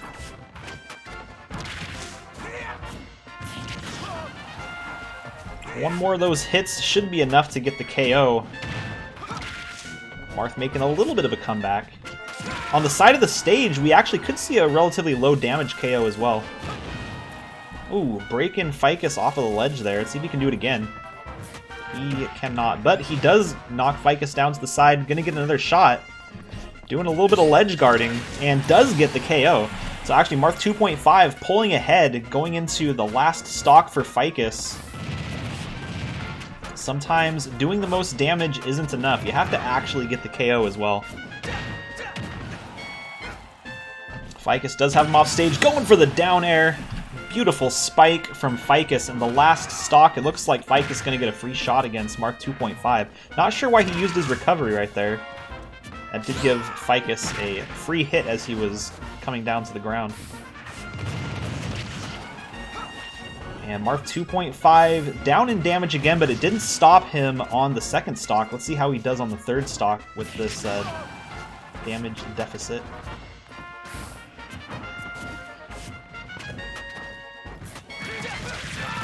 Final smash is out. Both Amiibo, high enough percentage to where getting hit with a final smash probably is going to be enough to get the KO, and I think Ficus knows that because he's going straight for the smash ball. But it looks like Marth 2.5 going to use that to his advantage, getting a shot against Ficus while he was distracted. He's going to fall back down towards the smash ball, break it on his way down, and let's see if he can hit it this time. That one is much better placed. And Marth 2.5 eliminating Ficus, the Grand Prix veteran, and moving on to the next round of the loser's bracket.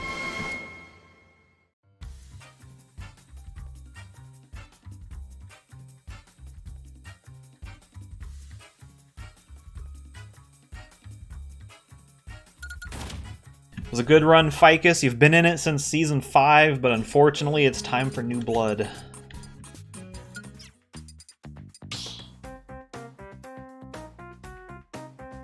Stop battle!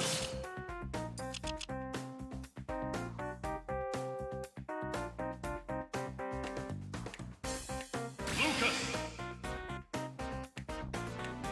Simon!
We had the big battlefield.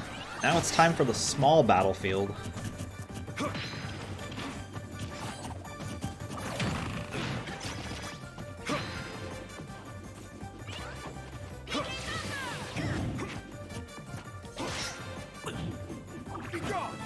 Cornicello just chilling out on the side of the stage, throwing all sorts of stuff at Sand.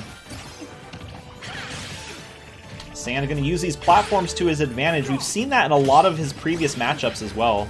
These platforms, he's able to get under them and just use his up smash to great effect.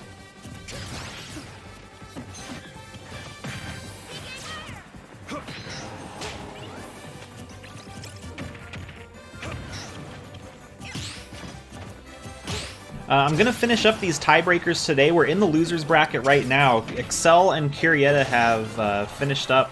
They're both in the top 3, but we still need to figure out who the third of the top 3 is. And then after today's matches, we're going to move on to round 7 of the Survival League, which is where we're going to eliminate some more Amiibo. That'll be on Sunday and Monday is the normal schedule right now. Sand might get a potential really early KO, or he might just flub it entirely.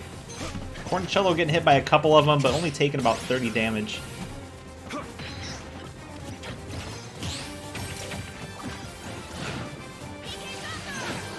Ooh, Cornicello getting back on stage just in time. That was a really dangerous PK Thunder.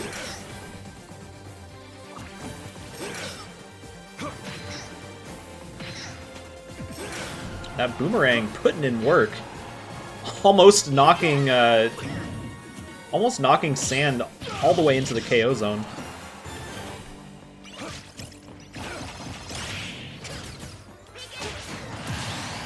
Cornicello's got Sand down to his last stock, but Sand not far behind. He just needs to get one good shot on Cornicello off stage. So it looks like he's going to chase him with PK Thunder. PK Fire would do well as well. Or just, you know, the old tilt. Tried and true. Both of them in the third stock with even health going into it. They both started at around 0% together.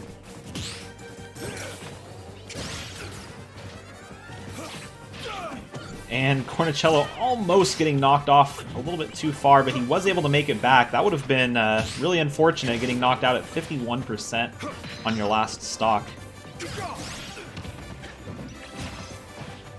But when you're a character that doesn't have a great recovery, you gotta be careful with your off-stage play. Great axe from Cornicello.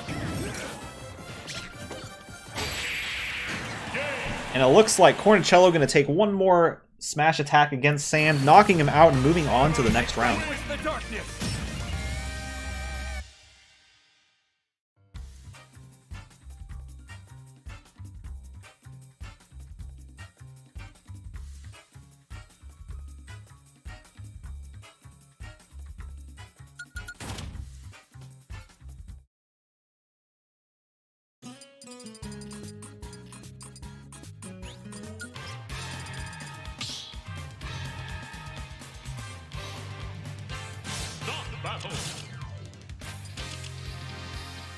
Yeah, a lot of upsets today. The biggest one, the fact that Excel is in the grand finals, that's a big one.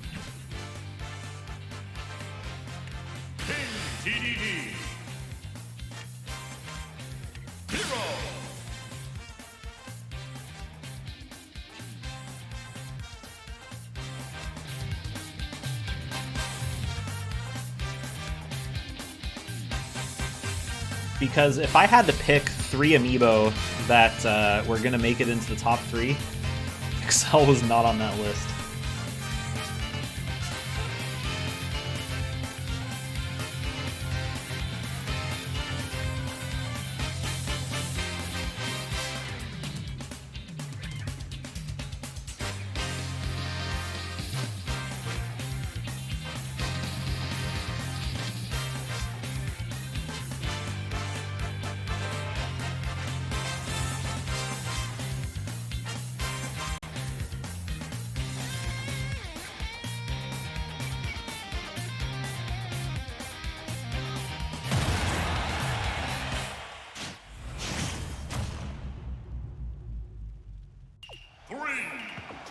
Oh, hey. The map matches the music. Different song, though. This is, I'm not sure on this one. The, if Jason gets crits, that is bad news for Pinguino. But, the tilt from DDD is really good on this stage. I can see that doing a lot of damage, but Pinguino has to hit first. He's having some trouble here. These fireballs from Jason are doing a lot of damage, but fortunately for Pinguino, there are only a limited amount he can use, and now Jason is all out of juice, and Pinguino going to be taking advantage of that.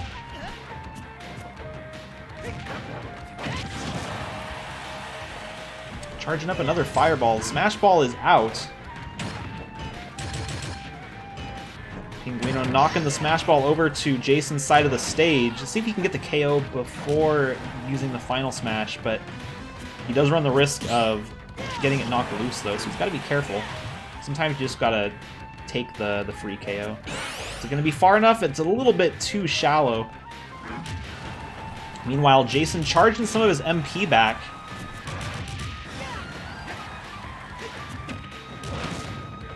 Almost getting a KO against the side of the stage. Jason gonna refill a little bit of his health. Oh no, that was a speed up. And Pinguino 2 getting the first knockout, but unfortunately for him, that's gonna refill the MP for Jason. Jason, one of those Amiibo that does really well when the game goes fast, but the longer it draws on, he's gonna start running out of magic. And as we saw in that first stock, he just couldn't keep up.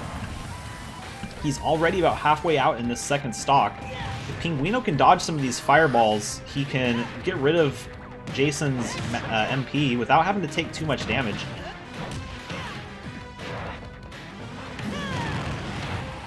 Great hit from the fireball from Jason.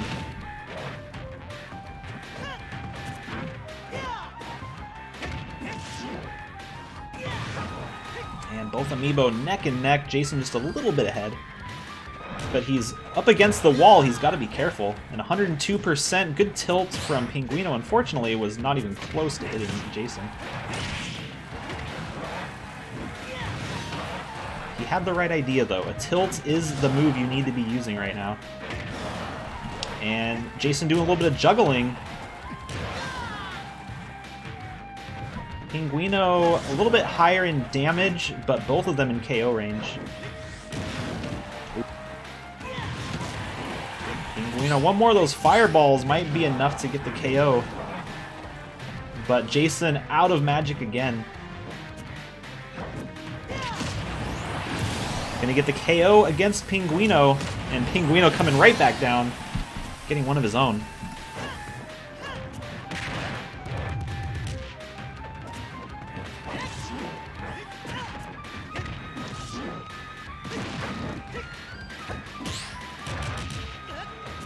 Still neck and neck, anyone's game. Jason has a... Oh, and right up the side of the stage. Pinguino 2 moving on to the next round. He's got a lot of wins still that he has to a lot of games that he has to win still, but he is going to make it past the losers round 2.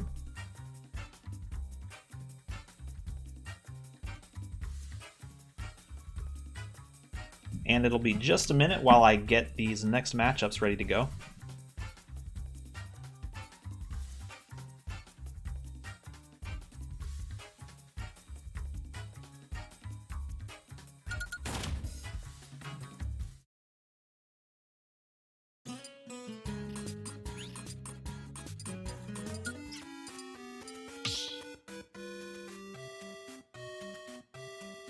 Start battle.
We've got 12 Amiibo left.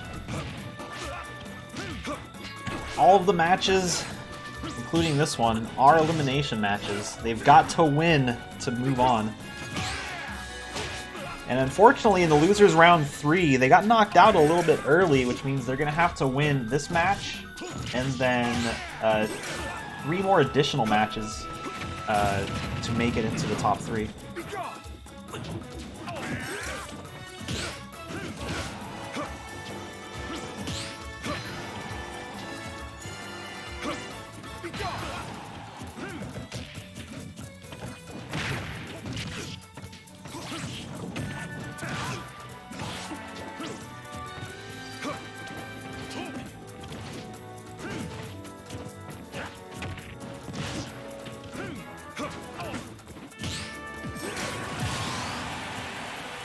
And Cornicello not going down without a fight. Grimp got knocked out a round later in the winner's bracket, but Cornicello not letting that get to him. He's going to try to make his run straight from round 1.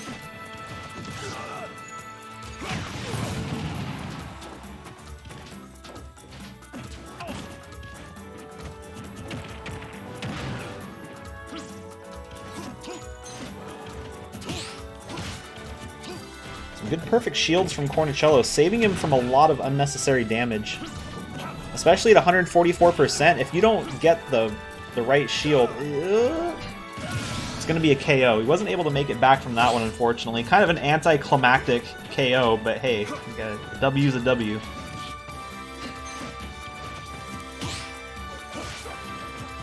Grimp's still a little bit behind in damage.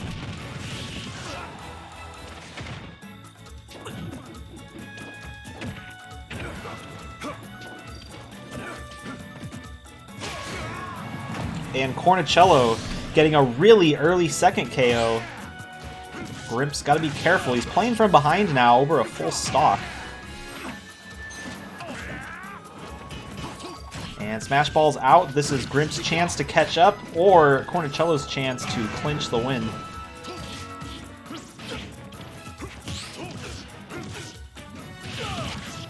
And Cornicello's going to get a shot at the Smash Ball, but it looks like it's Grimp that ends up breaking it. He's got to use it now, though. Actually, now would be even better. He's got him right on the side of the stage. This is the time to do it. It looks like he missed again. If he waits too long, Cornicello's going to get even more damage up against him. But he also doesn't want to use it too far away, or else Cornicello's just going to be able to... Oh, no, it actually got the KO. Same thing as the first stock, just knocking him a little bit too far off stage. Grimp at a pretty large damage disadvantage, but he could still come back and win this. He just got to make it back onto the stage and prevent Cornicello from doing this ledge guarding.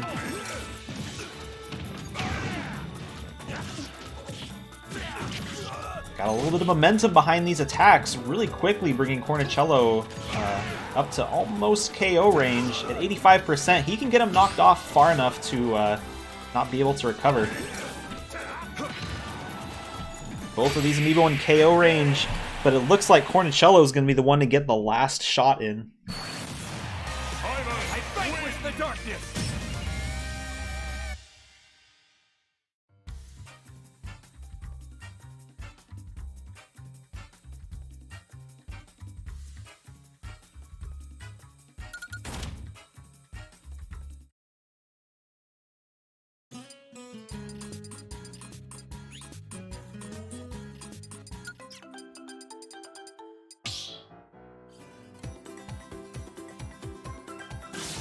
Battle!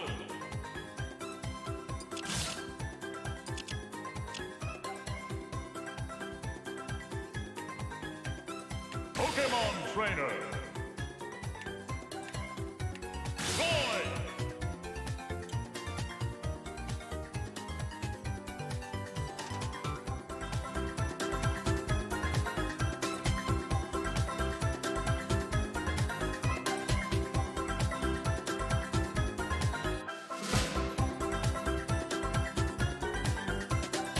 We've got a couple Pokemon trainers still in the running, Alice and Yuffie. I think this is a pretty good matchup for Alice. Mark 2.5 is going to hit hard, but His recovery might come back to bite him on this one. Especially, like, I keep talking about that side B from Charizard, but it is such a really good move, especially when you're using it against Amiibo. If you're going against players, it's not that great. It's really easy to dodge or shield, but the Amiibo AI doesn't really know how to deal with it very well. Sometimes they'll get away with a shield, but only once or twice.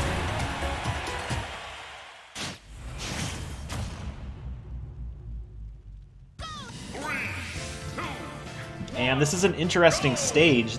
It's a partial walk-off in a couple spots, and a full walk-off at the end, or at the beginning, I guess, where you're here right now. But it takes off right at the beginning, so you don't get a whole lot of exposure to the beginning walk-off.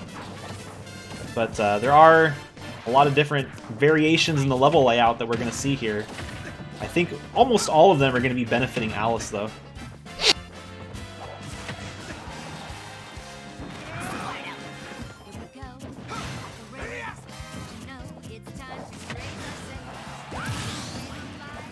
Alright, level taking off, and it looks like Alice getting a very, very early first KO.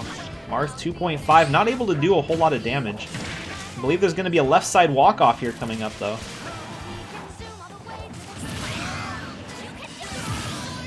And both Amiibo getting a little bit too low for their own good.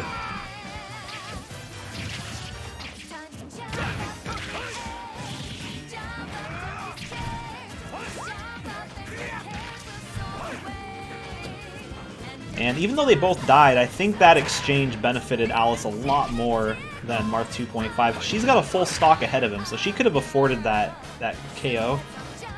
Marth 2.5 definitely could not afford that, though. We're almost a minute and a half in, and he's already getting close to KO range on his last stock at 80%, 90%, and we're only a minute and a half in. And there it is. Very quick match, just over a minute 30.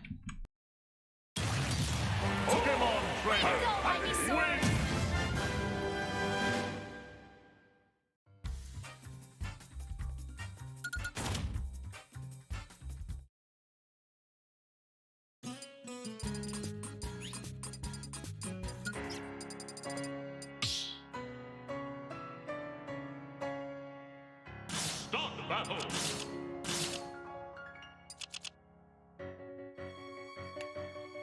Guard hit. Zelda.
Alright, Anarchy versus Arumi. Seasoned veteran versus newcomer. I gotta admit, I'm kind of rooting for Anarchy on this one, just because we got the long time. Season 5 veteran, he's been in almost forever. We don't have a whole lot of Season 5 returnees. Even much less Season 4. And we already lost Ficus, so... And Arumi getting a down air on Anarchy at a very low percentage, almost getting a KO from it. That would have been an insanely fast second stock. And Anarchy taking a couple swings at Arumi, but not quite able to make anything line up.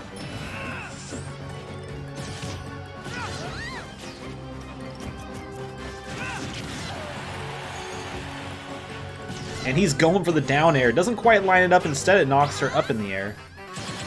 Smash Ball's out. Anarchy's going to need this one. Gets the KO. He gets the KO and he breaks the Smash Ball.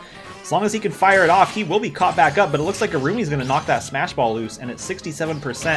If she can break it, that's going to be a guaranteed KO for her, assuming that she doesn't get the KO right here. Anarchy's going to get that final smash back.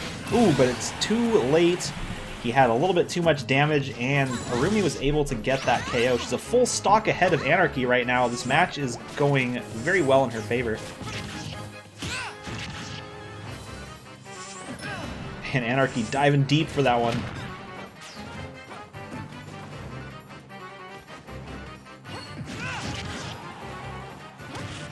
He's playing risky, but he has to at this point. He's so far behind. He needs to get a quick KO. He's going to jump off stage again to try to get Arumi, but he's having trouble just getting her off the level. There he goes. He's going to go again for it, but doesn't quite line it up again. And there we go, Arumi waiting at the top of that jump for the side air to win the game and knock Anarchy out of the tournament, out of the season, actually.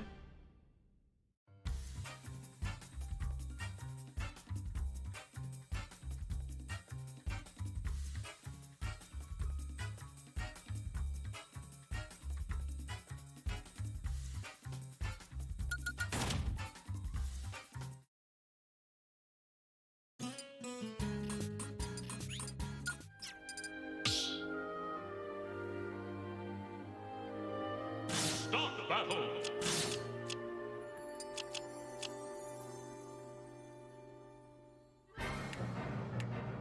Pokemon Trainer.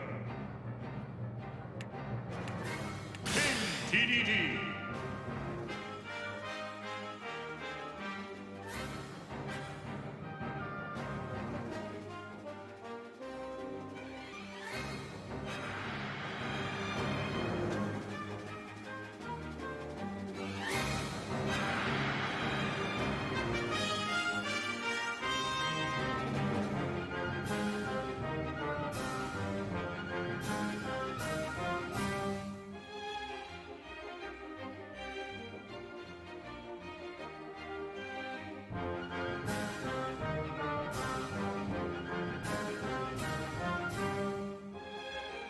I don't know. I don't know if you're giving Pinguino enough credit. He's actually favored in this matchup, if, according to the bot at least. The bot thinks that Pinguino is going to win.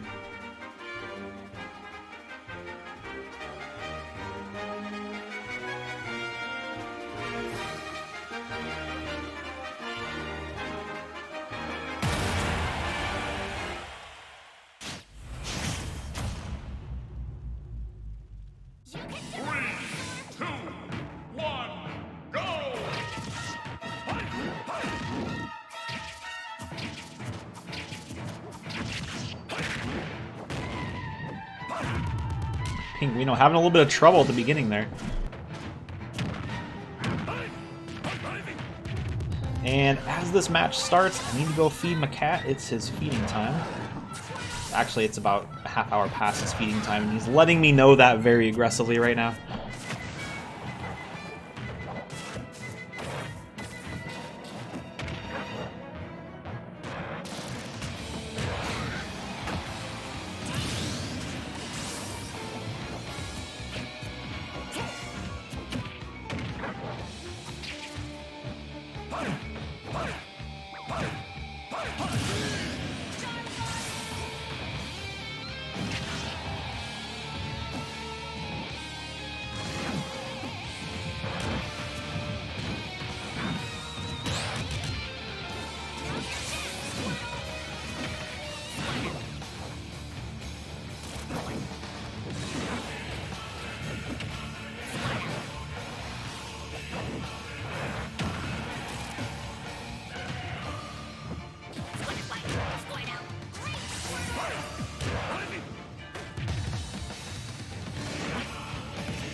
And what the heck did I miss? Well, I missed Pinguino's whiffing that final smash, but Yuffie at 110%.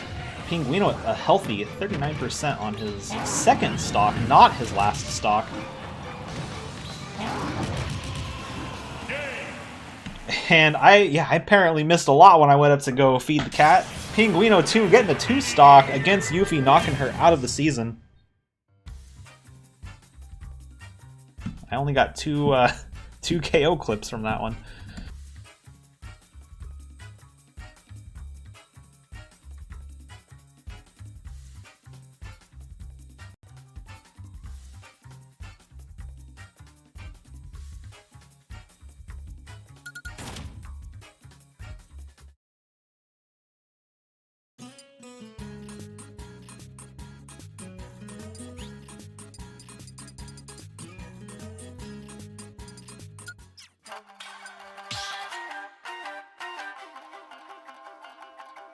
Start battle.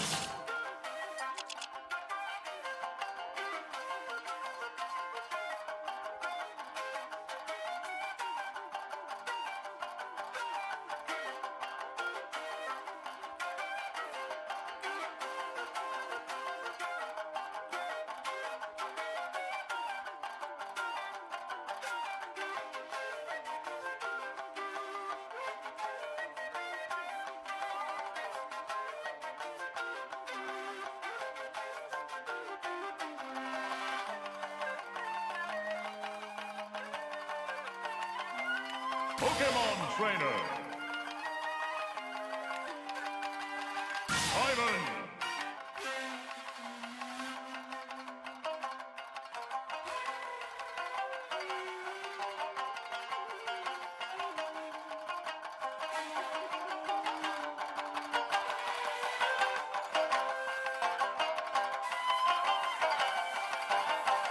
I hate that Twitch does midstream ads, even though, like,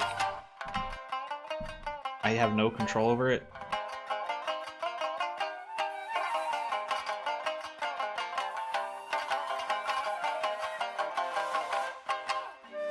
I just hate ads in general, though.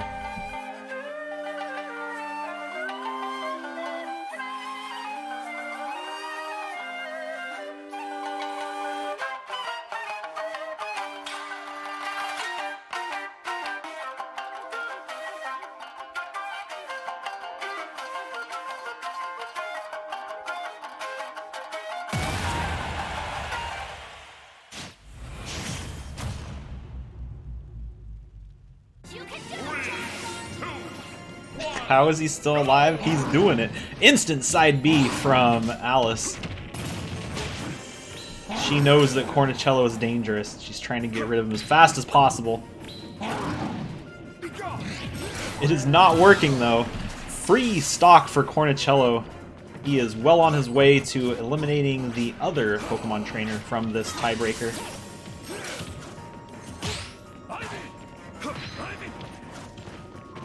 I'd be kind of sad to see Alice lose this one, but also I would like to see a Simon in the main season, so I'm not going to be too disappointed whichever way the outcome works in this one.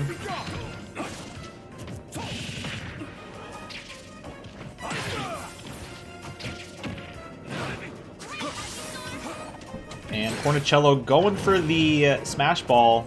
Alice helping him get over there a little bit more, but it looks like he's ignoring it now. Oh, never mind. He goes... Oh, and Alice going to break it loose. Cornicello had it for a split second. Alice needs to break the Smash Ball if she wants to stay competitive in this game. And Smash Ball disappearing. Neither one going to get it.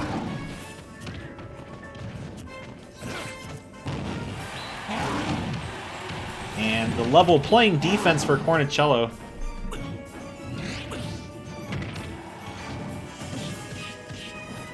I think a throw is going to be enough. It looks like it is. Both of them on their second stock, but Alice at 161. With Charizard out, I wouldn't be surprised if we see Squirtle pop his head in a second, because that's just how the AI works, but it would be a terrible mistake right now. You could sneeze on a Squirtle to 174% to get the KO.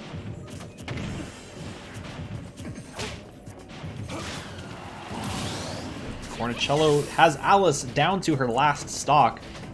Alice making a little bit of a comeback after that really terrible first life. And actually might even up the game here if it can finish up this second stock from Cornicello. I don't know if Squirtle's the pick on this stage. It's he's gonna have Ivysaur might work. So Squirtle, because of the that, especially on the bottom floor, might have some trouble lining up the attacks. Ooh, Cornicello worrying me a little bit, going under the stage before he uses recovery. We've got a second Smash Ball out. And Alice is back in the game, 37% on her final stock. This is anyone's game, and a Smash Ball's out. Cornicello choosing to ignore it. This could be a big mistake. Ooh, he knocks it over to Alice. At 3%, he could probably survive it. It's going to be rough, though. And yeah, he does survive it. He only takes a little bit of damage. We're actually even damage-wise. And if Cornicello wins this match, that's actually an award. He did get hit with a final smash on his last stock. The only thing he has to do now is just win the game.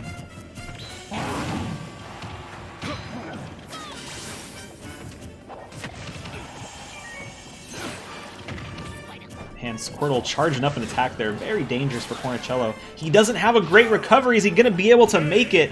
No, he does not. He does not get that award. And Alice is going to continue on after eliminating Cornicello from the Survival League. She's got to win 2 more games, though, if she wants to continue on into the Qualified League.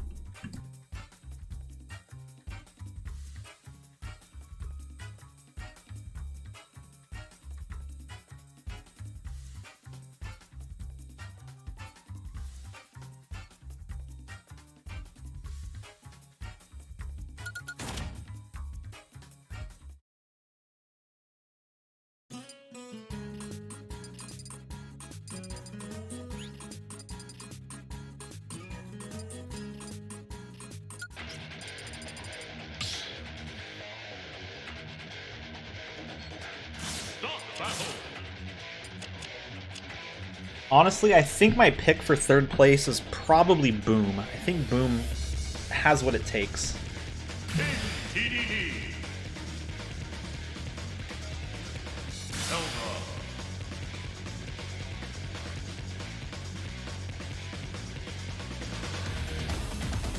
He's got a really annoying playstyle, and it's worked for him so far. He did lose against Excel. He has explosive potential.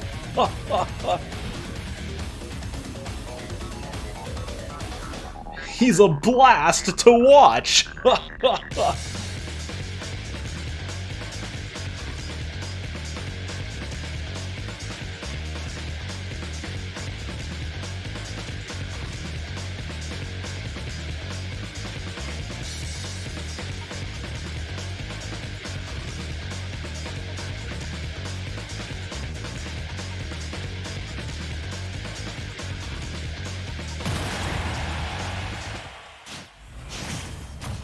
All right, Pinguino 2 on an incredible run through the losers bracket. Going against Arumi, a really good Zelda, who is also on her way through the losers bracket. Both of them meeting here in losers round 4. Arumi with a really strong first stock that tilts from Pinguino just a little bit too slow.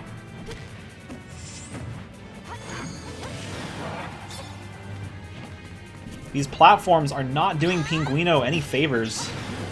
Arumi able to use them to kind of hide under and use her up smash to deal damage to Pinguino. Pinguino's attacks are hitting pretty hard though, so he's starting to catch up a little bit, but still at 142%, he's got to be really careful. Zelda does have some really strong smash attacks. Up smash, side smash, anything.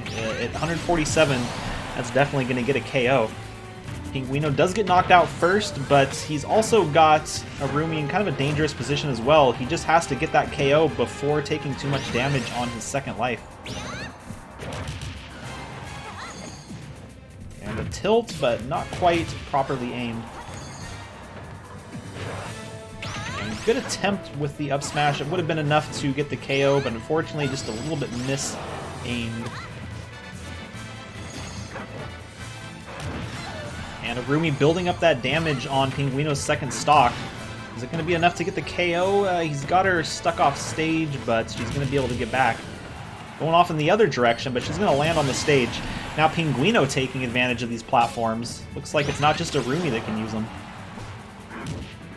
Good down air, but unfortunately Arumi is at full health, so it's not really going to do a whole lot.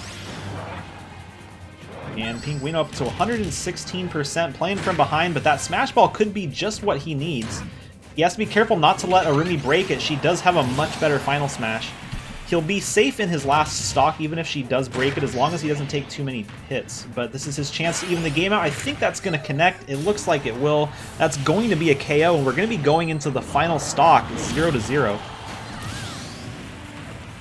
Probably won't see a smash ball pop up again unless this stock goes really, really long. But both of these Amiibo are pretty heavy hitters, so I think we'll see a winner here any minute. Don't think we're going to have time for another smash ball.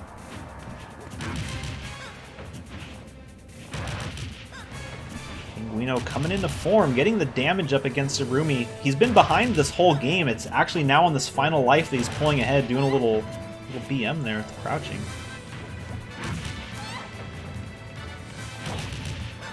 Making sure to stay a decent distance from Arumi. Let's see if he takes advantage of these platforms. Oh no, actually it's Arumi that might be able to take advantage of them. She gets Pinguino off stage, but he does manage to recover.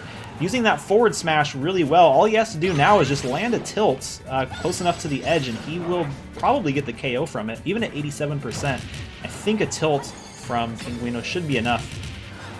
He's got her off stage. Good Gordo. Is that going to be enough? Not quite, but Arumi is in KO range. Getting off stage again. Going to throw a couple more Gordos. Arumi back on stage. Good perfect shield from Pinguino. Is the Gordo going to be enough? Actually, she deflects it with her recovery. And there it is. Neutral air for the win. Pinguino moving on to losers round 5. Might have a Cinderella story on our hands here.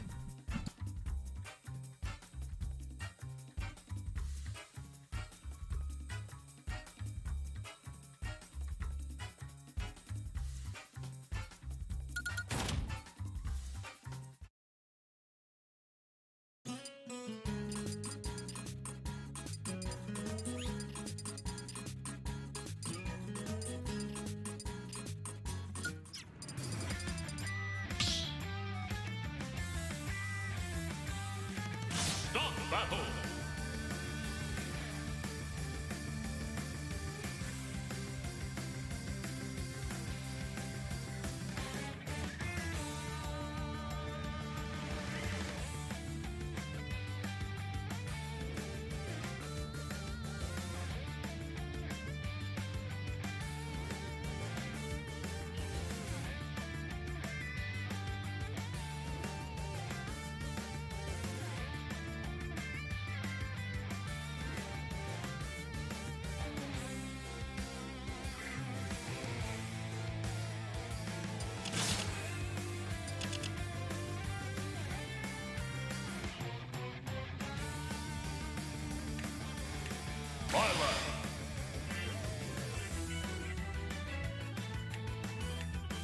Pokemon Trainer.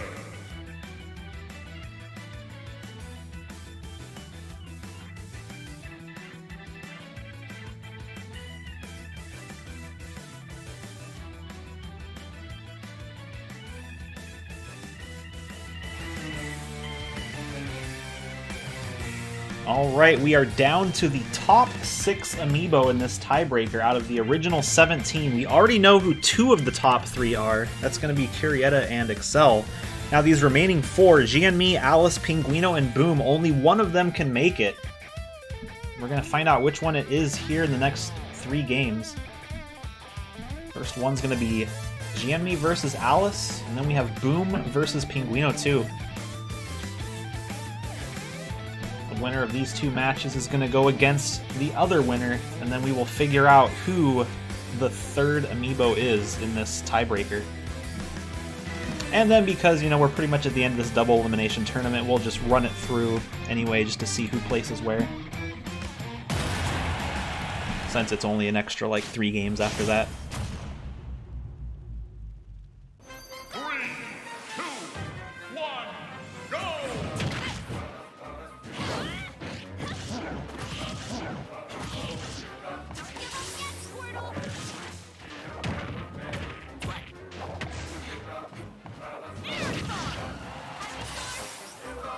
Ivysaur coming out at the last second. Having a little bit of trouble and getting caught on the right side of the stage. This is bad news for Alice. Ooh, actually almost getting a chance to get a cheap KO against GNE.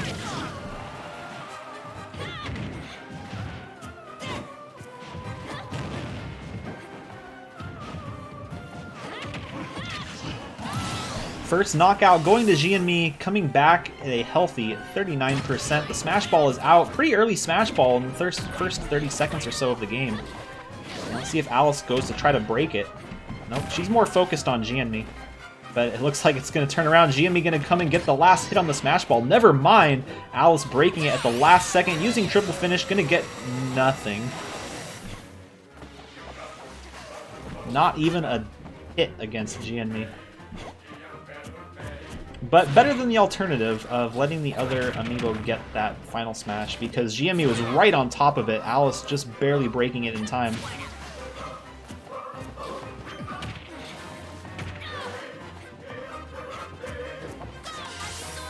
Ivysaur coming out.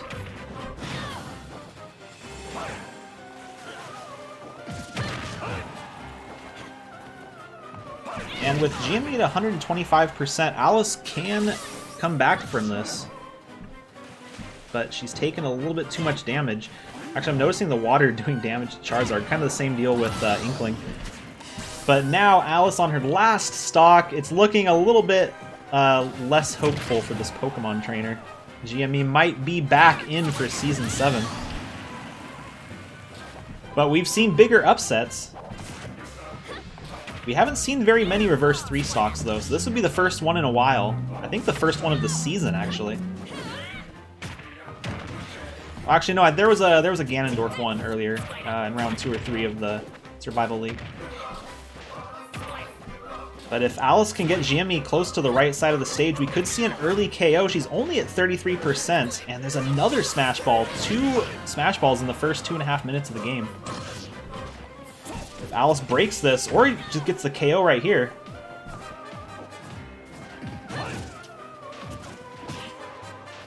GME has a chance to break it, but she doesn't need to. It looks like Alice getting a little bit too close to the side of the stage.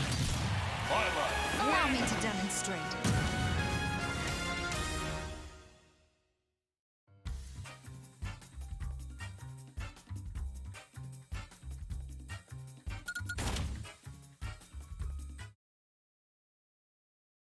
And with that, both of the Pokemon trainers are eliminated.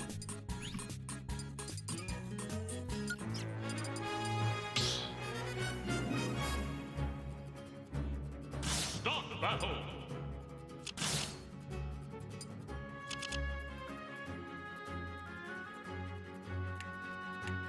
Snake!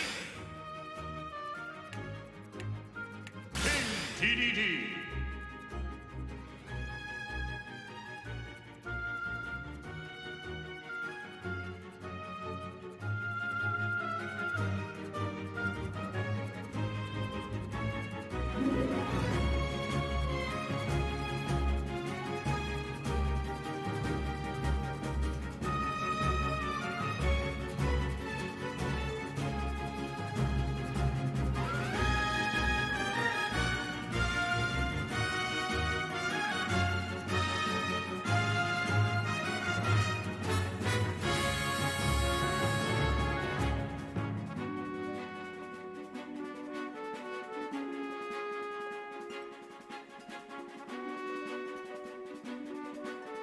You said that about every single matchup. You said every matchup's not going to go well for Pinguino. Actually, I guess don't change it now, because it's working.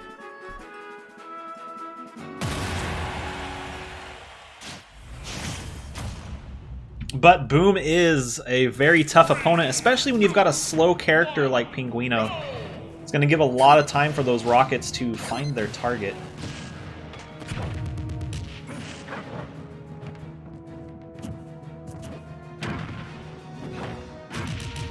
I'm not sure how I feel about this stage. I don't really know who it's going to favor. The platforms are very small, so it doesn't give Boom a whole lot of room to work with on like an individual platform basis. But he doesn't really need to worry about that too much. He just needs to get distance. Ooh, almost getting stuck under the stage. Firing a rocket in the wrong direction. Not going to help him, but it looks like it didn't hurt him too bad either. Another ad? What the heck?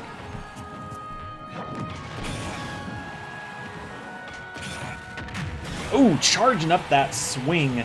Great shot.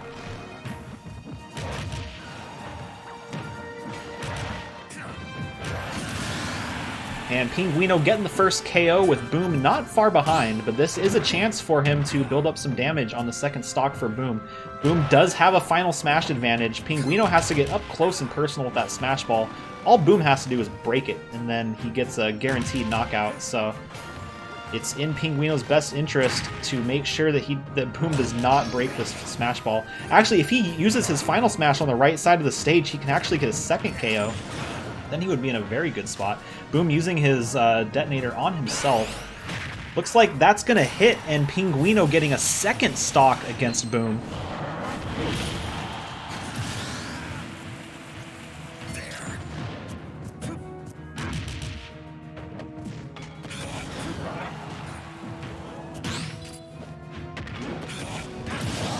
And it looks like first stock down for Pinguino. Boom's got a little bit of catching up to do, though. And Pinguino keeping the pressure on, not giving him an opportunity to use many of these attacks. I think the multi-tiered layout of this level is making it a little bit hard for Boom to line up some of these rockets. It's just a little bit too much of a vertical distance difference. And he's firing the rocket in the wrong direction. That's the second time that's happened this round, and he got punished for it. Pinguino taking a free shot and getting a 2-stock against Boom. I was not expecting that.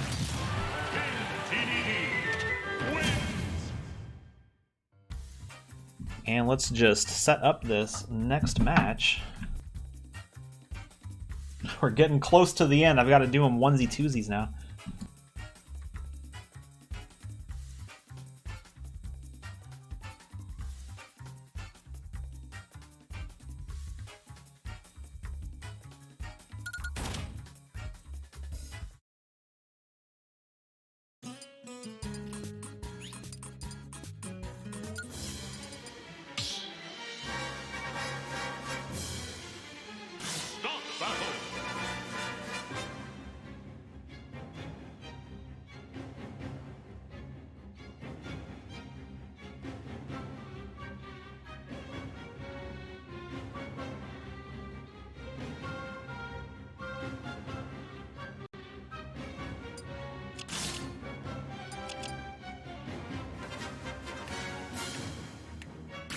TDD. Pilot.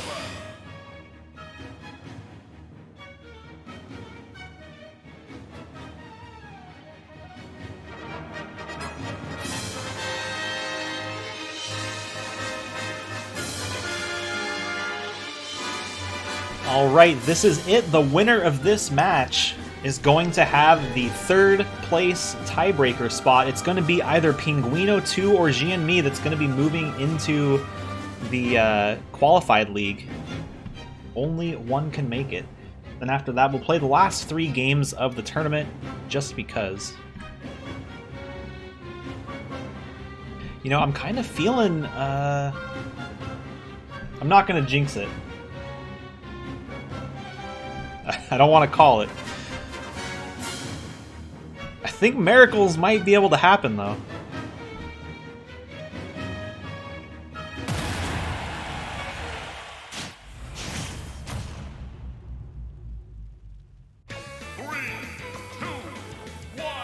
Interesting stage pick, computer. fully charged smash starting out from Pinguino too. Not going to be a huge difference in damage, but you know, every little bit hurts sometimes.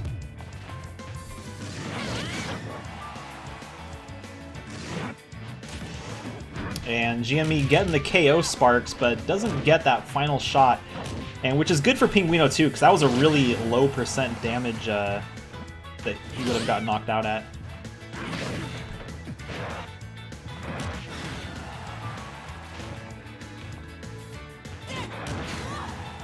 And the KO sparks on Pinguino's side this time. So both of them have gotten it, but neither one of them has actually gotten the KO yet.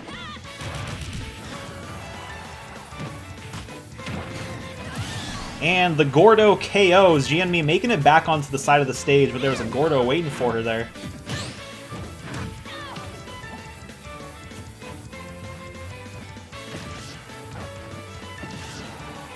And Pinguino off to the side. He did get the first KO, but he hasn't done a whole lot of damage yet against GNME. But he is still on his first stock, though. There we go. GNME getting the first KO, a little bit behind, but not by too much. Both of these Amiibo have kind of a short-range final smash. GME's is a little bit has a little bit longer distance though because of that little chain whip thing that she does.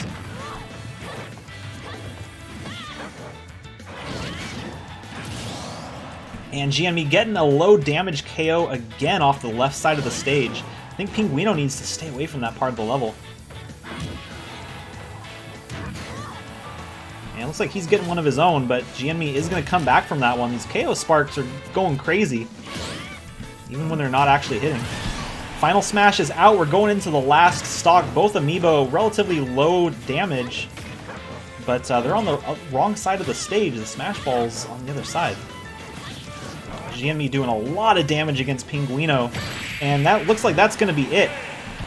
GNME knocking out Pinguino too, moving on to the finals. Unfortunately, Pinguino, after an incredible run through the losers bracket, winning more games than any other Amiibo in the in this tiebreaker, isn't quite able to finish off GNME at the last round.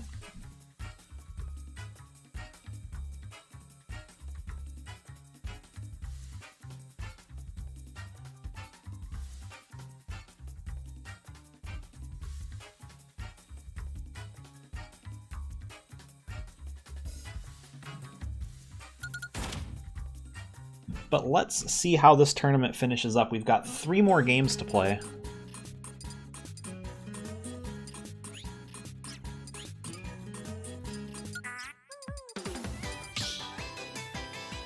Whoop, accidentally picked Dreamland. Not random. Let's try that again.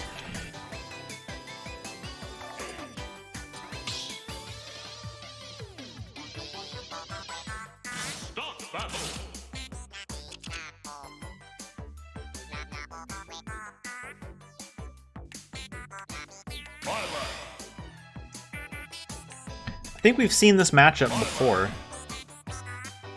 I think this went poorly for GNME the first time around.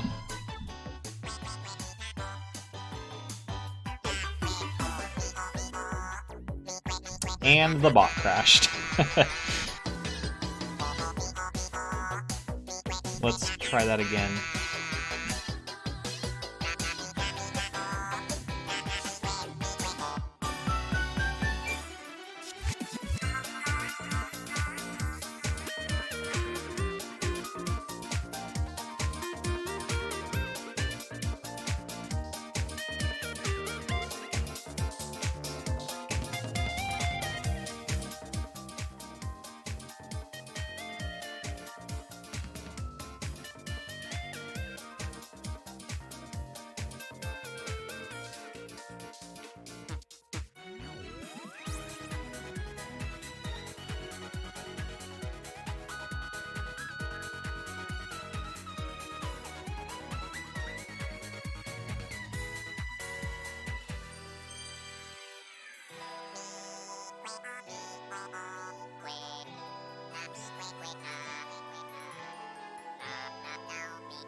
Okay, now go.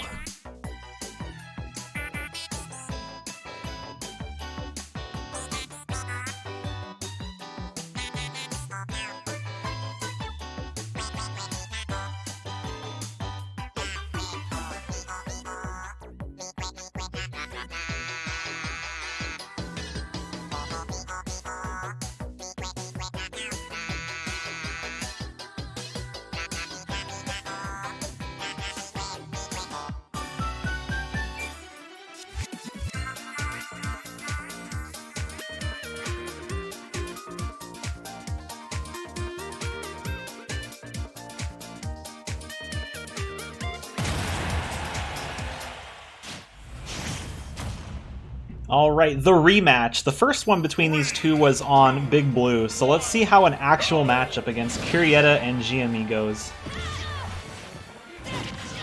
Starting out pretty good for GME.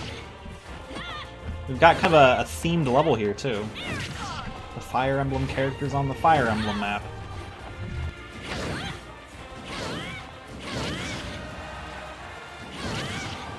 I'm noticing a theme in how these Amiibo are trained.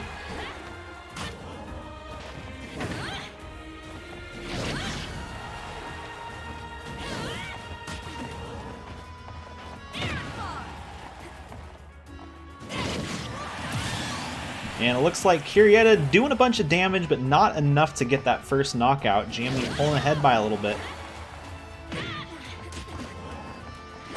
It's kind of hard to tell which is which. Their hair is... One has the light green hair, the other has the dark green hair. It's like more of a teal or blue color.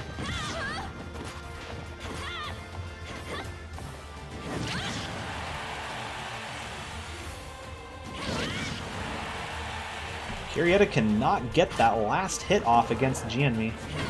Is that going to be it? No, not quite, but the Smash Ball's out. Kyrietta not going to be able to break it, though. She's going to have another shot here, maybe. No, it looks like it's going to be GME. Has it all to herself, but does not break it. This is Kyrietta's chance. No, GME knocking it away again. She is not going for the Smash Ball, though. She's just kind of playing defense on it.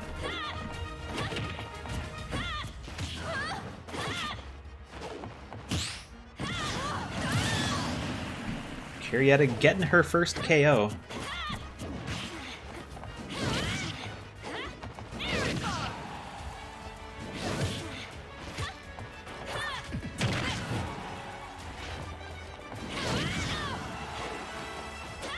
And GME's got a full stock lead against Kyrietta right now. She's got a lot of catching up to do, but if she can get a quick KO, she could still potentially be in the game. It's getting less and less likely, though, the more this match goes on.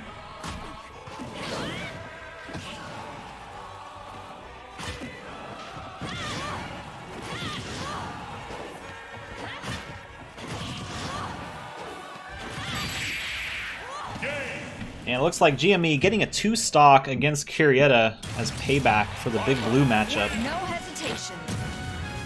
And we're going to go on to the finals, Excel versus GME.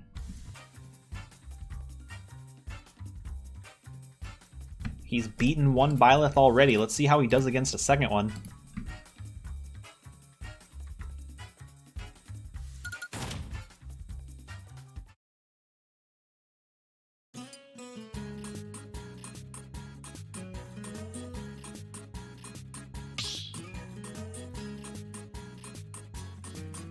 Start the battle.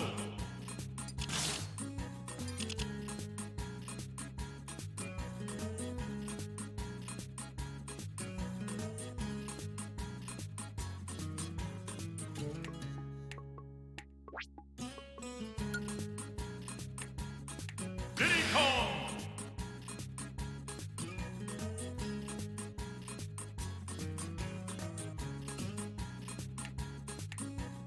Violet.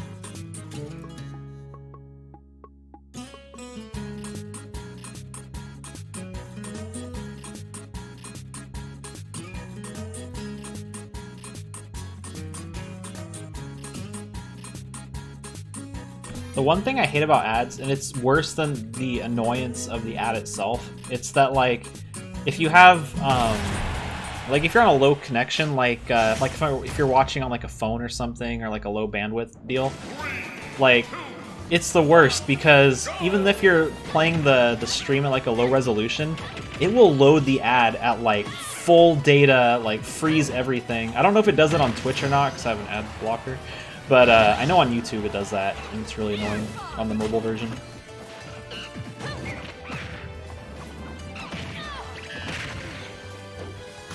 Anyway, back to Amiibos. Excel taking a little bit of damage early on, but he's starting to catch up. Shut up, Messenger.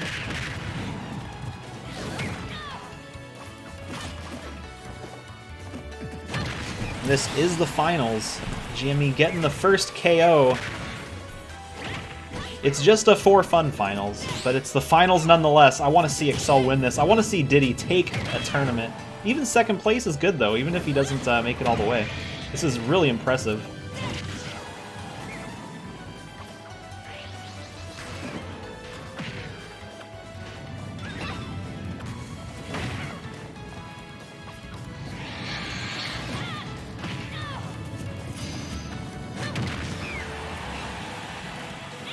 And it looks like GME's range is just a little bit too much for XL. He's having trouble dealing with it. I think the flat stage also isn't helping.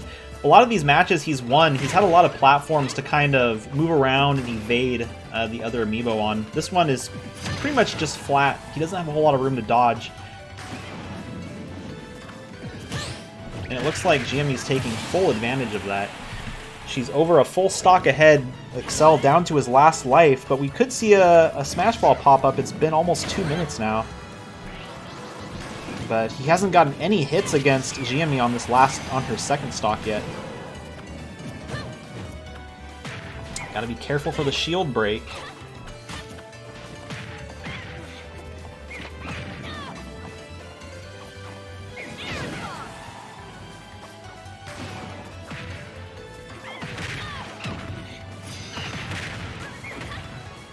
And a good combo from Excel. The Smash Ball is out.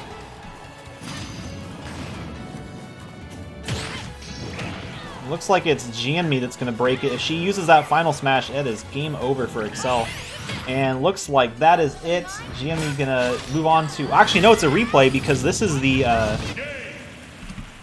the winner's final. Excel gets one more chance because he has not been into the loser's bracket yet. So GME's got to go back to back. This is the actual final. One more game.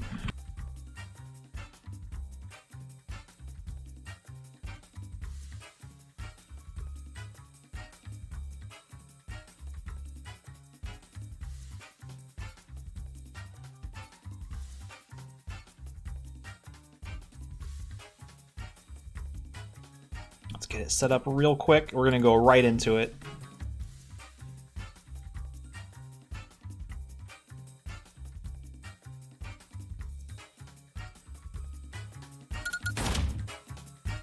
Alright, betting's open. It looks kind of weird, but I swear it's open. Start the battle.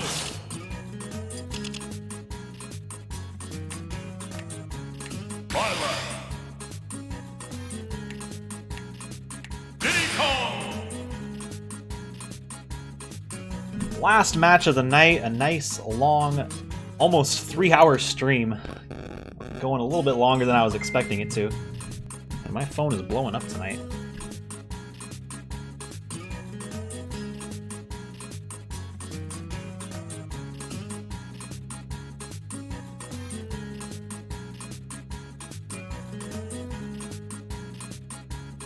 You say the side B spam is super effective, however, must I remind you that GME was eliminated from the qualified league because she could not win her games last season.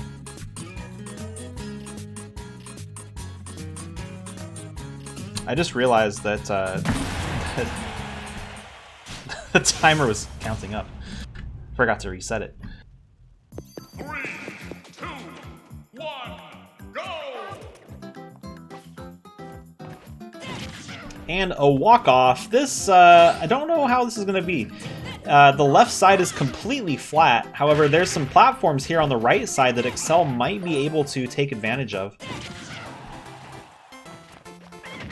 Ooh, actually, Jianmi's got him close to the right side of the stage. Gotta be careful. Her side Bs are going to hurt. Now he's got her on the right side. And now they're going to the other side. Jianmi getting a quick KO.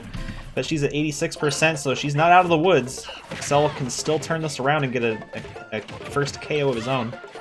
Actually, she's got him on the left side. Gotta be careful. And early smash ball.